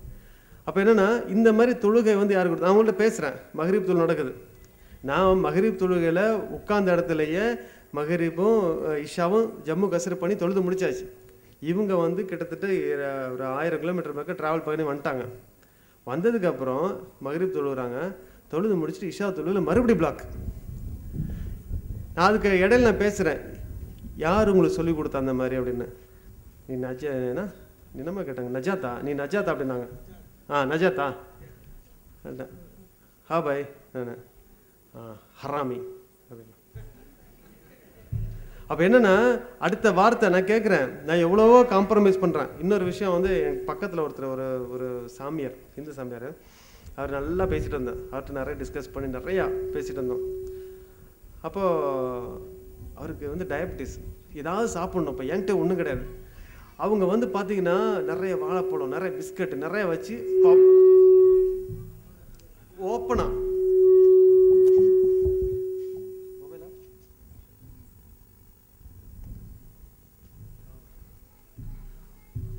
இதை வந்து நான் விமர்சனம் பண்ணுறதுக்காக சொல்லலை, இப்படிலாம் இருக்கக்கூடாது அப்படிங்கிறதுக்காக தான் வந்து நான் இதை வெளிப்படுத்தக்கூடாதுன்னு நினச்சேன். ஏன்னா ஒவ்வொரு அமைப்பும் சரி, அவங்களோட சேவையை அவங்களோட இது பண்ணிட்டு தான் இருக்காங்க. அது நல்லதும் இருக்குது, கெட்டதும் இருக்குது. ஆனால் இஸ்லாத்து குர்ஆன் ஹதீஸ் அந்த வட்டத்துக்குள்ளே தான் நம்மளோட வாழ்க்கை இருக்கணும். நம்மளோட சாதாரண வாழ்க்கையை அவங்கள வந்து கவரணும். இதுக்காக நம்ம வந்து ஸ்பெஷல் கேர்லாம் எடுக்க தேவையில்லை. நம்ம வந்து அதை வந்து நம்ம வந்து நடிக்கிறதுக்கோ, நம்ம வந்து அதாவது காலையில் ஒரு மனுஷன் எந்திரிச்சதுலேருந்து அவர் வந்து படுக்க போகிற வரைக்கும் உள்ள வாழ்க்கையை வந்து குர்ஆன் ஹதீஸ் அடிப்படையில் வச்சுட்டோம்னா ஆட்டோமேட்டிக்காக வந்து நமக்கு வந்து நிறைய நட்பு வட்டாரம் வந்து வளரும். இப்படி வந்து அண்டை வீட்டார் டைப். இப்போது அவங்கள்ட்ட எவ்வளோ பேசி பார்த்து அவங்க வந்து என்னென்னா, அப்போ தான் நினச்சேன் நான், ஏன் உங்களை நார்த்தில் அடிக்காமல் இருப்பாங்கன்னு. ஏன்னா நான் சொல்கிறேன், என்னை வந்து அடிக்க வர்றாங்க. அப்போ யோசிச்சு பாருங்களேன், என்ன சொல்ல, இப்போ பாவங்க இப்படிலாம் பண்ணக்கூடாது, இந்த மாதிரி தொழுவ கிடையாது. நான் சொன்னேன், இந்த பக்கம் பார்த்துலாம் தொழுகிறாங்க, இந்த பக்கம் கிப்லாவா அப்படி கேட்டேன் அவங்கள்ட்ட. நான் வண்டி எந்த திசையில் போய்ட்டுன்னு தெரியுமா, எது கிப்லா உங்களுக்கு தெரியுமா அப்படின்னு. எங்களுக்கு தெரியும், நாங்கள் முடிவு பண்ணிக்கோம், அவங்க எந்த ஜமாத்தில் இல்லை, அது விட்டுருங்க. அப்போ இன்ஷால்லா இந்த மற்ற சமுதாய மக்களை வந்து எந்த அளவுக்கு நேசிக்கணுங்கிறது இந்த மாதிரி இருக்கக்கூடாங்கிறத வருது. இன்னொன்று, நான் வந்து இப்போ சமீபத்தில் அல்லாவோட கிருபை கொண்டு ஒரு வீடு ஒன்று கட்டினேன். இதை நான் சொல்கிறதுக்கு காரணம், இன்ஷால்லா இனி அடுத்த முறை நீங்கள் எல்லாமே இது பண்ணணும். ஒரு வேளை பண்ணிகிட்டு இருக்கலாம், நான் தான் ஆரம்பித்தேன்னு கிடையாது, எனக்கு என்ன சொல்லிடுறேன். அப்போ வீடு வந்து நான் கட்டினேன் கேரளாவில் இதோட ரொம்ப ஃபைட்லாம் பண்ணிட்டுருக்கேன். அப்போ அந்த நான் இருக்கக்கூடிய இடம் வந்து இந்துக்கள் இருக்காங்க, முஸ்லீம்கள் இருக்காங்க. ஒரு முஸ்லீம் பள்ளி பக்கத்தில் தான் வீடு வச்சுருந்தேன். புது வீடு கட்டி அன்றைக்கி ஃபங்க்ஷன்லாம் வைக்கணுமா வேண்டாமான்னு நான் ஏகப்பட்ட ஆராய்ச்சி, ஏகப்பட்ட பேர் ஃபோன் பண்ணி ஷேக்லாம் ஃபோன் பண்ணி கேட்டு வைக்கலாமா வைக்கக்கூடாதுண்ணா கேட்டு, அதிகமான பேர் வைக்கலாம், நம்மளோட சந்தோஷம், நீங்கள் விருந்து கொடுக்குறது தப்பு கிடையாதுன்னு. அப்போ வந்து விருந்தெல்லாம் தடப்படலாம் ஏற்பாடு பண்ணி, இது விருந்து கொடுக்கறதுக்கு என்ன நோக்கம்னு கேட்டிங்கன்னா தாவா தான். அப்போது கேரளாவில் வந்து பார்த்திங்கன்னா சகோதரர் முஜாஹித் பாலஷேர்னு ஒருத்தர் இருக்கார். அவரோட இது கேட்டுப்பேன்னு நினைக்கிறேன். நிறையா கோயிலெல்லாம் போயிட்டு அவங்கள கூப்பிடுவாங்க, கோயிலை கூப்பிடுவாங்க, எங்கள் கோயில் வந்து பேசுங்க அப்படின்னு.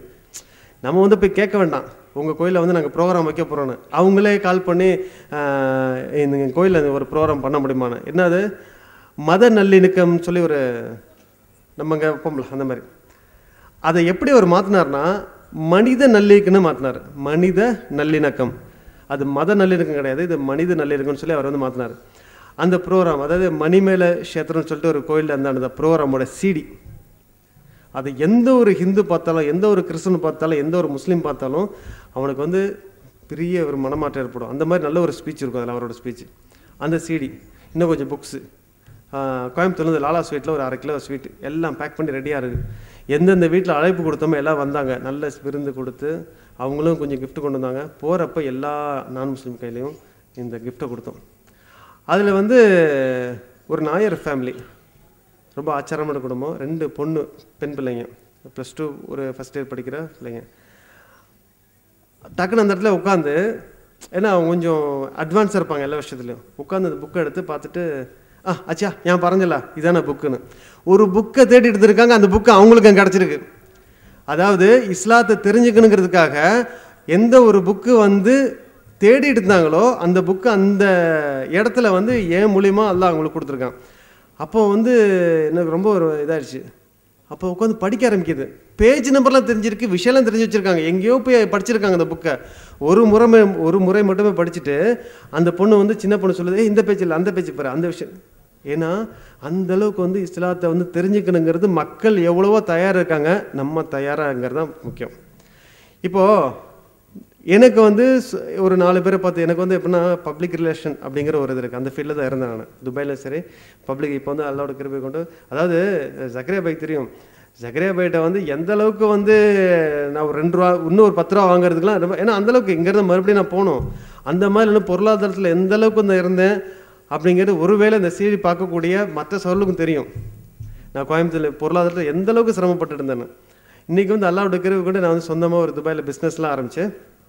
அந்த பிஸ்னஸில் வரக்கூடிய லாபம், ரெஸ்டாரண்ட் ஆரம்பிச்சிருக்கேன் அஜ்மானில். அந்த ரெஸ்டாரண்ட்டில் வரக்கூடிய 10% லாபத்தை வந்து 2 பேர் இருக்கும் ஷேரிங், 2-3 பேர் ஆயிடுச்சுப்போம். 10% வந்து தாவாக்கு மட்டும், அது வேறு எந்த தேவையும் கிடையாது. இஸ்லாத்தை ஏற்றுக்க அதாவது அந்த தாவா சம்மந்தப்பட்ட செலவு கொண்டு பண்ணணும் அப்படிங்கிற ஒரு நியத்தை வச்சு லாபத்தை நோக்கி இன்ஷால்லா கடை போய்ட்டுருக்கு. நீங்கள் துவா செய்யுங்க இன்ஷால்லா.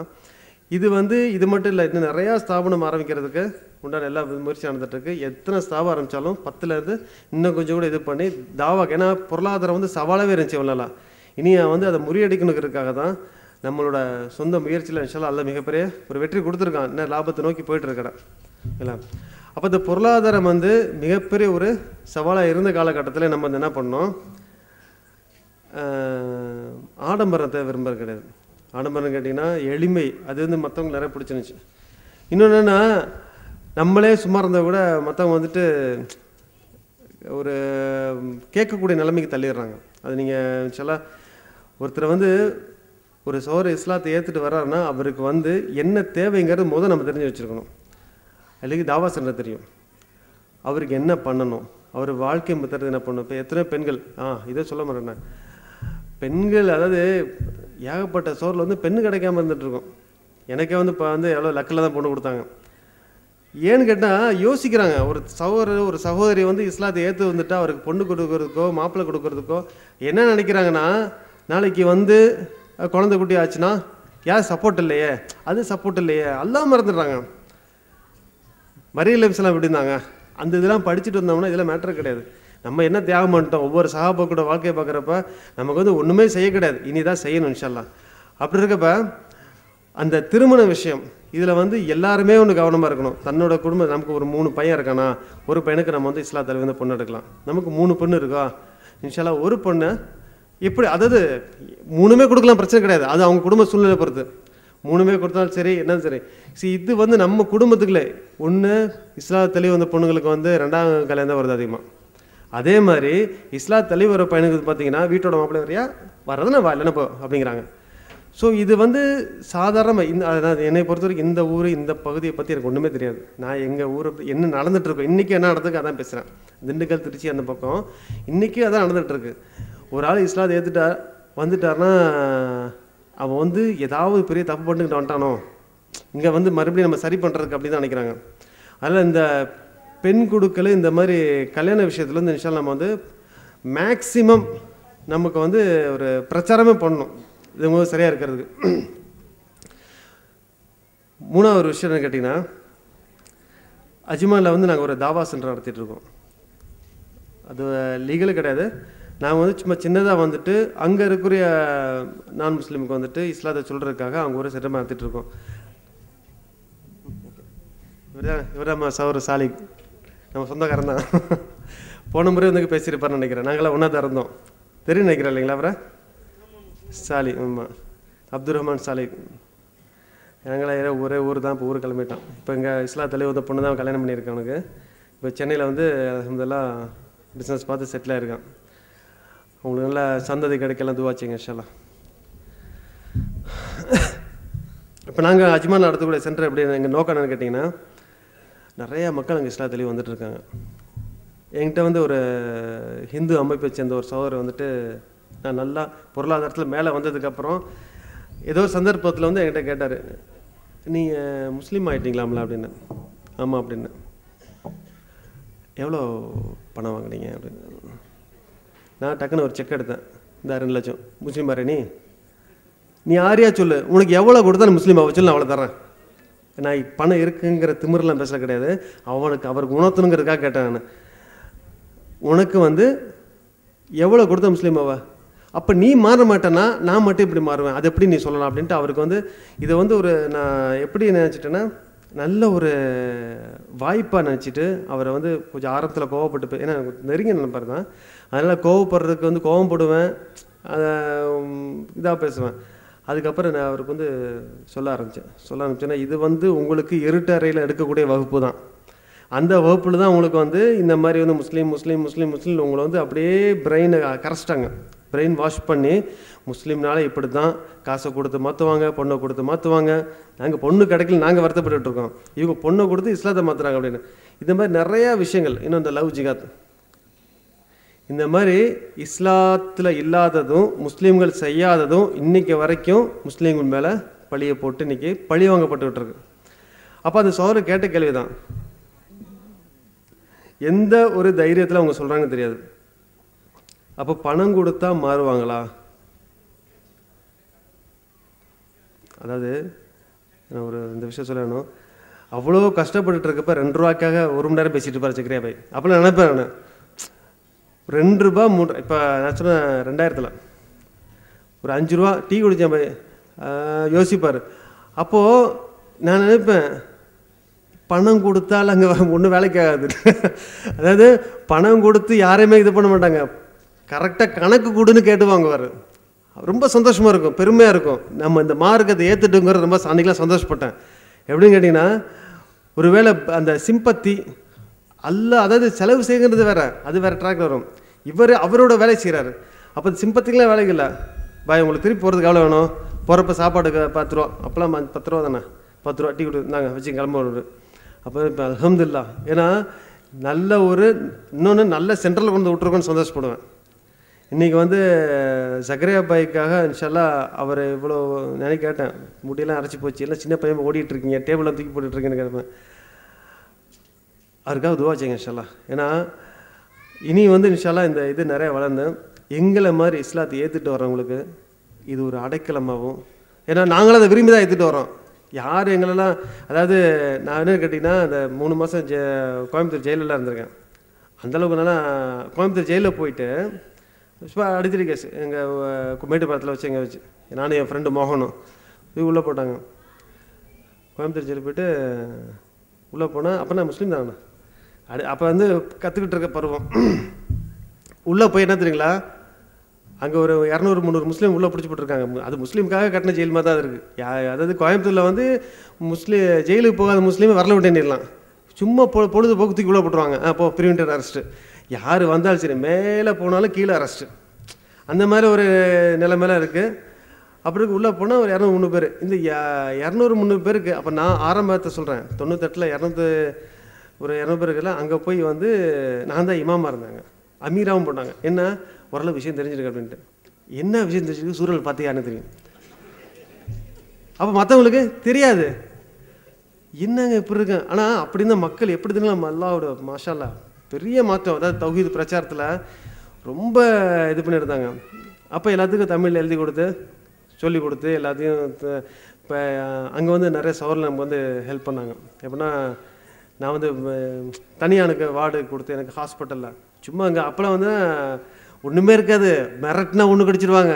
ஆனால் இப்படி நெஞ்சு நிமித்திட்டு போய் வார்டன் அவருக்கு ரூம் கொடுங்க அப்படிங்கிறது. இவரை பயந்துட்டு அவர் ரூம் கொடுப்பாரு. ஆனால் இப்படி பில்டப் இப்படி தான் இருக்குது. ஒன்று பத்திரிக்கை உசுப்பேத்திடுறாங்க, நம்ம இதுவும் அப்படியே எப்போவுமே கையில் 2 குண்டை வச்சு சுற்றிட்டு இருக்க மாதிரியே ஒரு இது.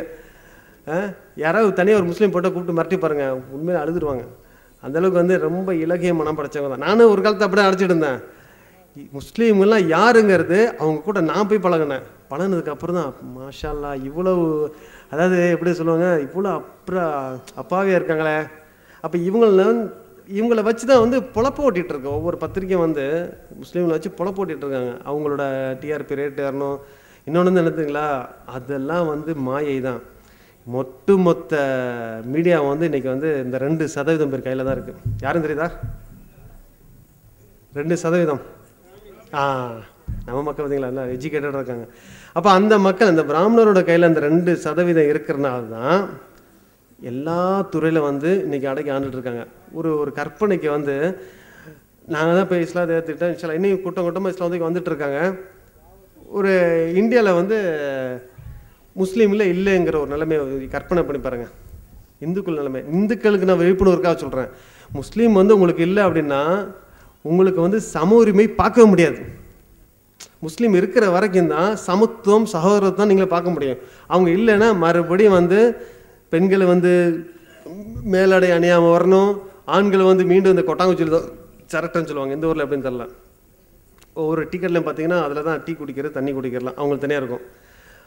எவ்வளவு டெக்னாலஜி வளர்ந்தாலும் மறுபடியும் அதை கொண்டு வருவாங்க. அதுக்கு நீங்கள் வந்து அடிமைப்பட்டு தான் ஆகணும். அந்த நிலைமை வந்து அது கடந்து வந்தாச்சு.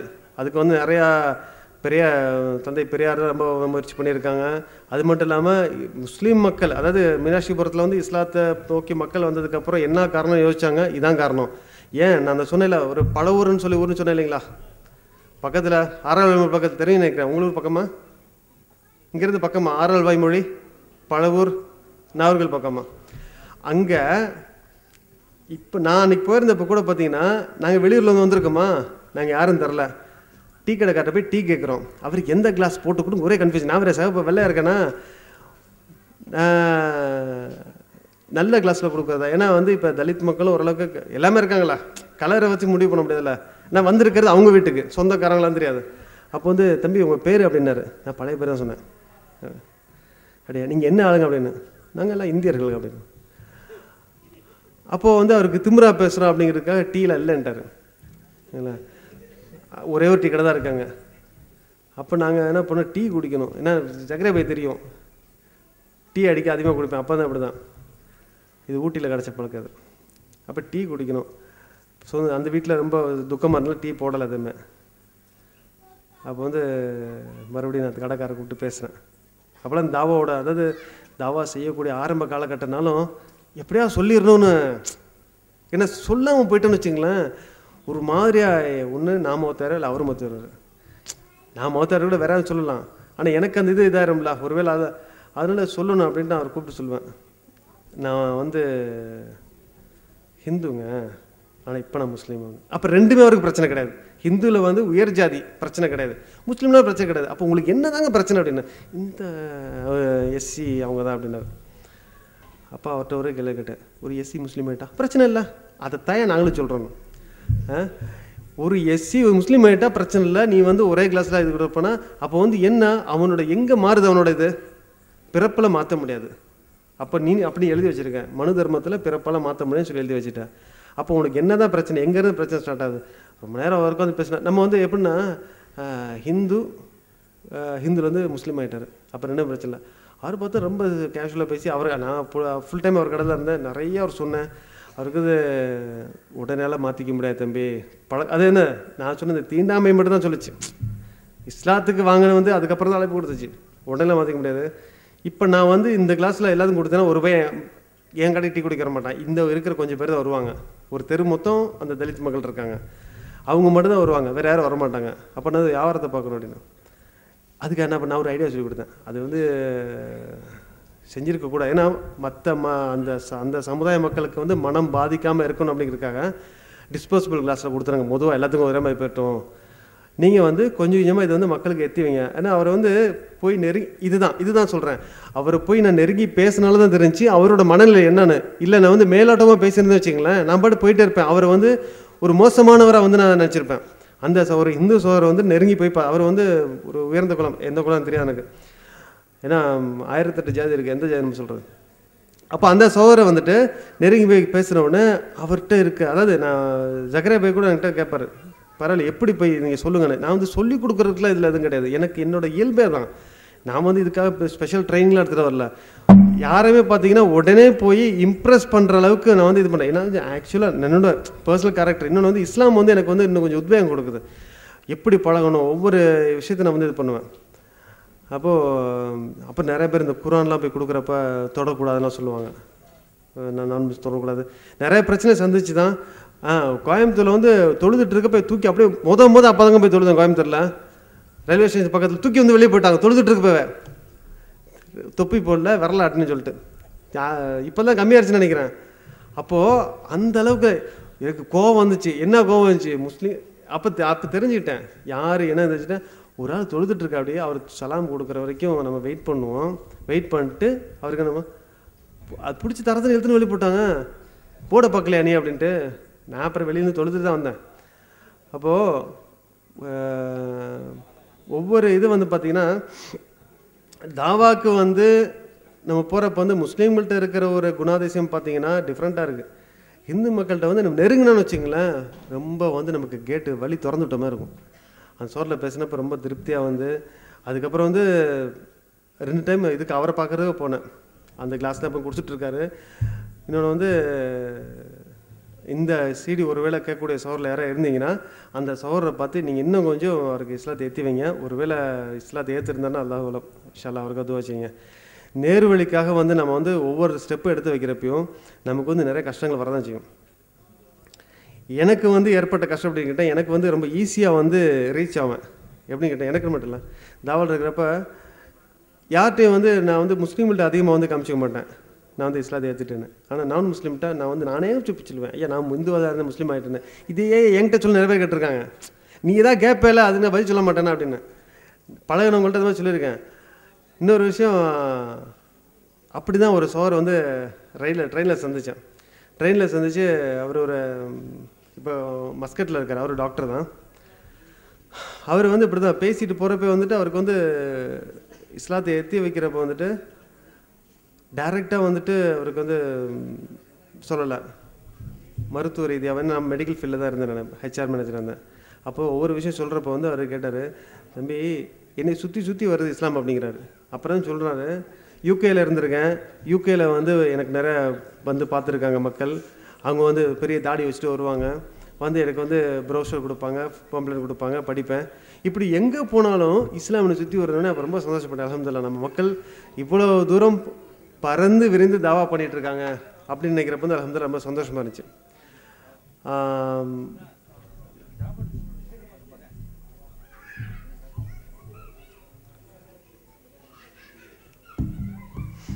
நிறைவாக வந்து ஒரு விஷயத்தை சொல்லிக்கிறேன் இன்ஷா அல்லாஹ். அதாவது இஸ்லாத்து தலைவர் எல்லா சோரிலும் பார்த்தீங்கன்னா நிறைய தியாகம் பண்ணி தான் வர்றாங்க. இதில் என்ன தியாகங்கிறது நான் உங்களுக்கு சிம்பிளாக சொல்லிக்கிறேன்.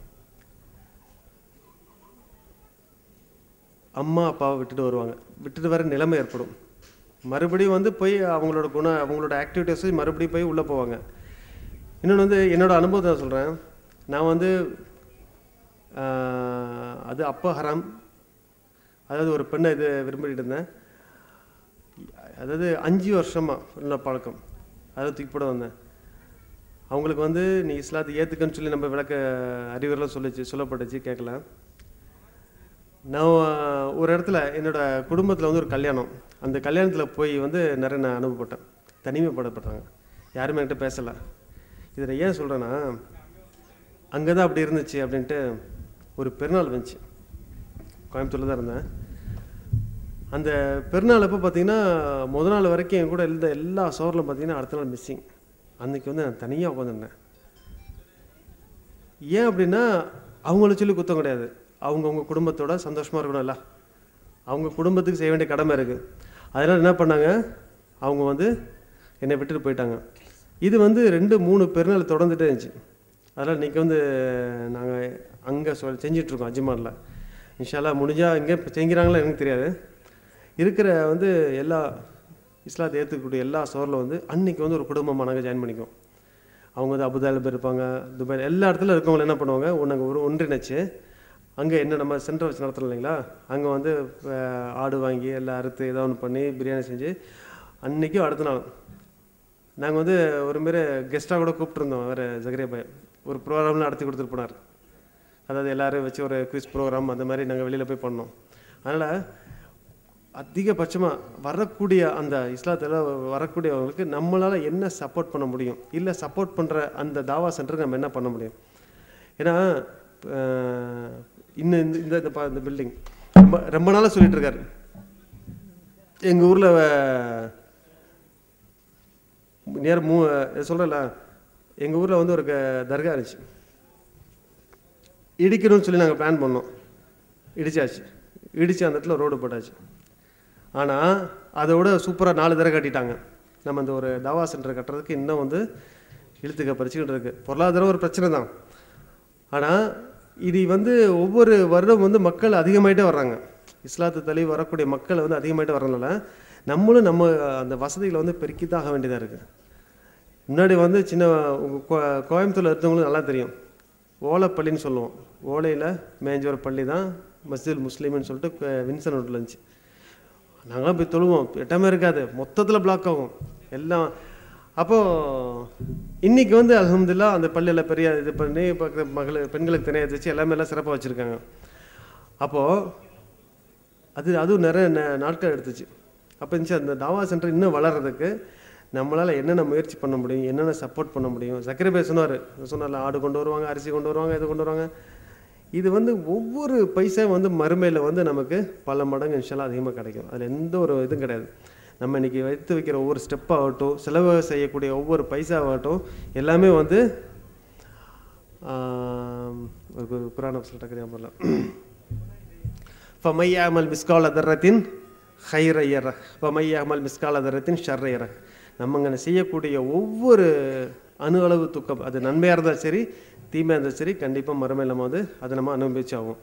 அப்போ வந்து இன்ஷால்லா இந்த தாவாங்கிற சம்மந்தத்தில் என்னையெல்லாம் அந்த மாதிரி சகோரில் வந்து கவரில் நான் வந்து இஸ்லாத்துக்கு வரேன்னு சொன்னால் மறுமையில் என்னோட நிலைமை என்ன தான் எனக்கு ரொம்ப அது வருத்தமாகப்படுவேன். நான் இன்றைக்கி இந்த ட்ரெயினில் வந்தப்போ அந்த ஃபேமிலியில் பார்த்தோன்னே இவங்க வந்து இவ்வளோ அழகிய குழந்தைய தூக்கி வச்சு என்கிட்ட வந்து எல்லா குழந்தைகளும் ஒன்றே செட் ஆயிடுவாங்க. நம்ம அந்த மாதிரி குழந்தையில பழகுவோம். அப்போ வந்து அவங்கள்ட்ட கேட்பேன், இந்த அழகிய குழந்தை இது நாளைக்கு நரகத்தில் தூக்கி போட போகிறீங்களாண்ணா? அவங்க அப்படியே ஒரு மாதிரி கேட்பாங்க, தீயில தூக்கி போட போகிறேன்னு கேட்பாங்க. அப்போ தாவா வந்து அந்த குழந்தையில வச்சு நான் ஆரம்பம் எல்லா இடத்துலையும் அப்படி தான் பண்ணுவேன். இல்லை அவங்க நேசிக்கக்கூடிய பொருளை வச்சா நான் யாரோ அவங்க எந்த இதில் அதிகமாக நேசமாக இருக்காங்களோ அதில் வச்சா நம்ம வந்து தாவாவை ஆரம்பிக்க முடியும். அப்போ வந்து இன்ஷால்லா அதிகமான மக்கள் வந்து ரொம்ப தூரத்துலேருந்து வந்திருக்காங்க. இன்ஷால்லா நம்மளோட பயணம் என்ன நோக்கத்தில் இருந்ததோ அதை வந்து முழு நன்மை வந்து அல்லாஹ் நமக்கு இன்ஷால்லா கொடுக்கணும். அதுமாதிரி வராத சகோதரர்களுக்கு வந்துட்டு எல்லாருக்கும் என்னோடய சலாம் சொல்லுங்கள். நிறைய பசங்க இருக்காங்க இஸ்லாத்துலேயே வந்து நிறைய பசங்க இருக்காங்க. இன்ஷா அல்லாஹ் ஜக்கரியா பாயை கான்டாக்ட் பண்ணுங்கள். பொண்ணு கிடைக்காம நிறைய கஷ்டப்பட்டுருக்கோம். நிறைய ஏன்னா இப்போ சமீபத்தில் வந்து ஒரு இன்ஜினியர் தான் சிராஜுதீன் சொல்லிட்டு சிவாஜி ராமன் அவங்க அப்பா அந்த ஒரு நிமிஷம் 2 நிமிஷம் பார்த்தீங்கன்னா அவங்க அப்பா வந்து இந்து முன்னணி தலைவர். அந்த பையன் வந்து என் கூட தான் இருந்தான், இஸ்லாத்தை எடுத்துக்கிட்டான். அவனுக்கு வந்து ஒரு கல்யாணத்துக்கு வந்து பொண்ணு நான் தான் தேடி ரொம்ப கஷ்டப்பட்டு இப்போ தான் முடித்தவர்களேருந்து நல்லா பார்த்துருக்கான். பொண்ணு பொருளை வீடு வாங்கி பொருளாதாரத்துலேயோ மற்ற எந்த குறை இருக்குல்ல சொல்ல நம்மள்ட்ட இருக்காங்க. அதில் விஷயம்லாம் உங்களுக்கு ஏதாவது அந்த இது இருந்துச்சுன்னா விஷயம்லாம் ஜக்கரியா பாய் சம்பந்தப்படுங்க. விஷயம் அடுத்ததாக பரிசு கொடுக்கணும்னு நினைக்கிறேன். நாளைக்கு விஷயம் மறுபடியும் நான் வந்து அமீரகத்துக்கு போகிறேன் மறுமையில் இதே போல் வந்து ஜன்னத்துல் ஃபிர்தௌஸில் இதே போல் நம்ம ஒரு ஒன்றிணைஞ்ச ஒரு நன்மக்களாகணும். அல்லாட துவா செய்யுங்க இன்ஷா அல்லாஹ். எந்த நேரமும் வந்து மரணம் இருக்குது இன்ஷா அல்லாஹ். அதை வந்து மக்களுக்கு எத்தி வைங்க. தாவாவில் வந்து இன்ஷா அல்லாஹ் இன்னும் கொஞ்சம் வேகம் காட்டுங்க. அஸ்ஸலாமு அலைக்கும் வரஹ்மத்துல்லாஹி வபரகாத்துஹு. அந்த பரிசு மட்டும் டக்குன்னு வழங்கி முடிச்சுக்கிறோம் இன்ஷா அல்லாஹ். வேறு எதுவும் கிடையாது. அதில் நம்ம சொல்லக்கூடிய 3 மாணவர்கள் வேகமாக வந்துருங்க. நாகூர் மீரான், அன்சாரி, சம்சுலக் 3 பேரும் கொஞ்சம் குயிக்காக வாங்க. அதே மாதிரி ஆழ்வார் திருநகரி அன்சாரி பாய், தென்காசி ரிஃபாய், பிரேம் நசீர் அவர்கள். இது டெஸ்ட்டு 7 பயிற்சி வச்சு நம்ம பல மதங்களை பற்றி ஆய்வு எல்லாம் செஞ்சு எப்படி தாவா பண்ணுறது, அதில் அட்டண்டன்ஸ் எல்லாம் இருக்குது. இதில் டெஸ்ட்டுக்கான அந்த பரிசுகளை வந்து நம்முடைய சிறப்பு பேச்சாளராக இருக்கக்கூடிய நண்பர் யாசீர் அவர்கள் வழங்குவார்கள். 3வது பரிசு நாகூர் மீரான் அவர்களுக்கு டெஸ்ட்டில் அந்த பரிசு அவங்க வழங்குவாங்க. 3வது பரிசு நாகூர் மீரான் எங்கே இருக்கிறாரு? வரவில்லை. 2வது பரிசு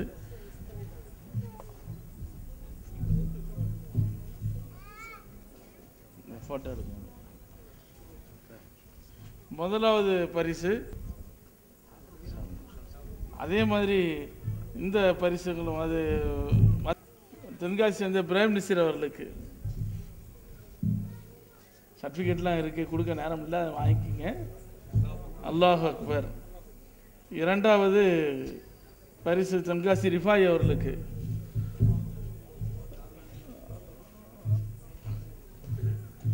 அல்லாஹ் அக்பர். அன்சாரி அவர்களுக்கு முதல் பரிசு.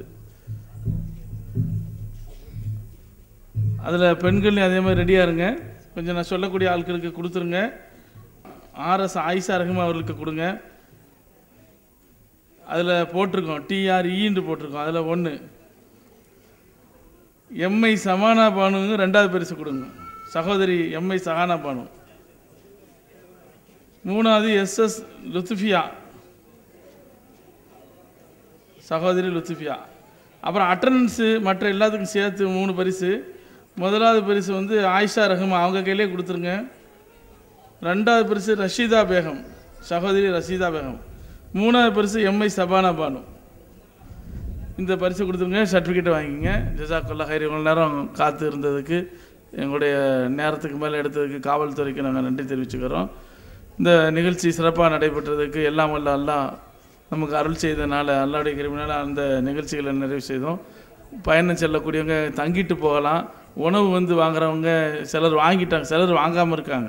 டோக்கனை வாங்கிட்டு இந்த பக்கத்தில் மர்கஸுக்கு அடுத்த உள்ள இதில் நீங்கள் வாங்கிட்டீங்கன்னா அந்த இதை தந்துடுவாங்க.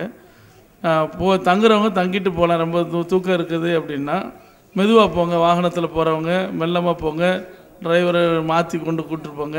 அல்லாஹ்வுடைய நல்ல பத்திரமா போய் சேருவதற்கு நாங்கள் துவா செய்கிறோம். அஸ்ஸலாமு அலைக்கும் வரஹ்மத்துல்லாஹி வபரகாத்துஹு. வாஹிர் தஅவானா அல்ஹம்துலில்லாஹி ரப்பில் ஆலமீன். சுப்ஹானக்கல்லாஹும்ம வ பிஹம்திக அஷ்ஹது அல்லா இலாஹா இல்லா அன்த அஸ்தக்ஃபிருக வ அத்தூபு இலைக். அஸ்ஸலாமு அலைக்கும் வரஹ்மத்துல்லாஹி வபரகாத்துஹு. அன்புள்ளம் கொண்ட சகோதர சகோதரிகளே, நமது தாவா சென்டரின் பணிகளுக்கான தங்களுடைய சக்காத், சதக்கா மற்றும் நன்கொடைகளை தாராளமாக அனுப்பி தருமாறு அன்போடு கேட்டுக்கொள்கிறோம். வங்கி மூலம் பணம் அனுப்புவர் கோல்டன் எஜுகேஷனல் ட்ரஸ்ட் என்ற பெயருக்கு மட்டும் டிடி எடுத்து அனுப்பவும்.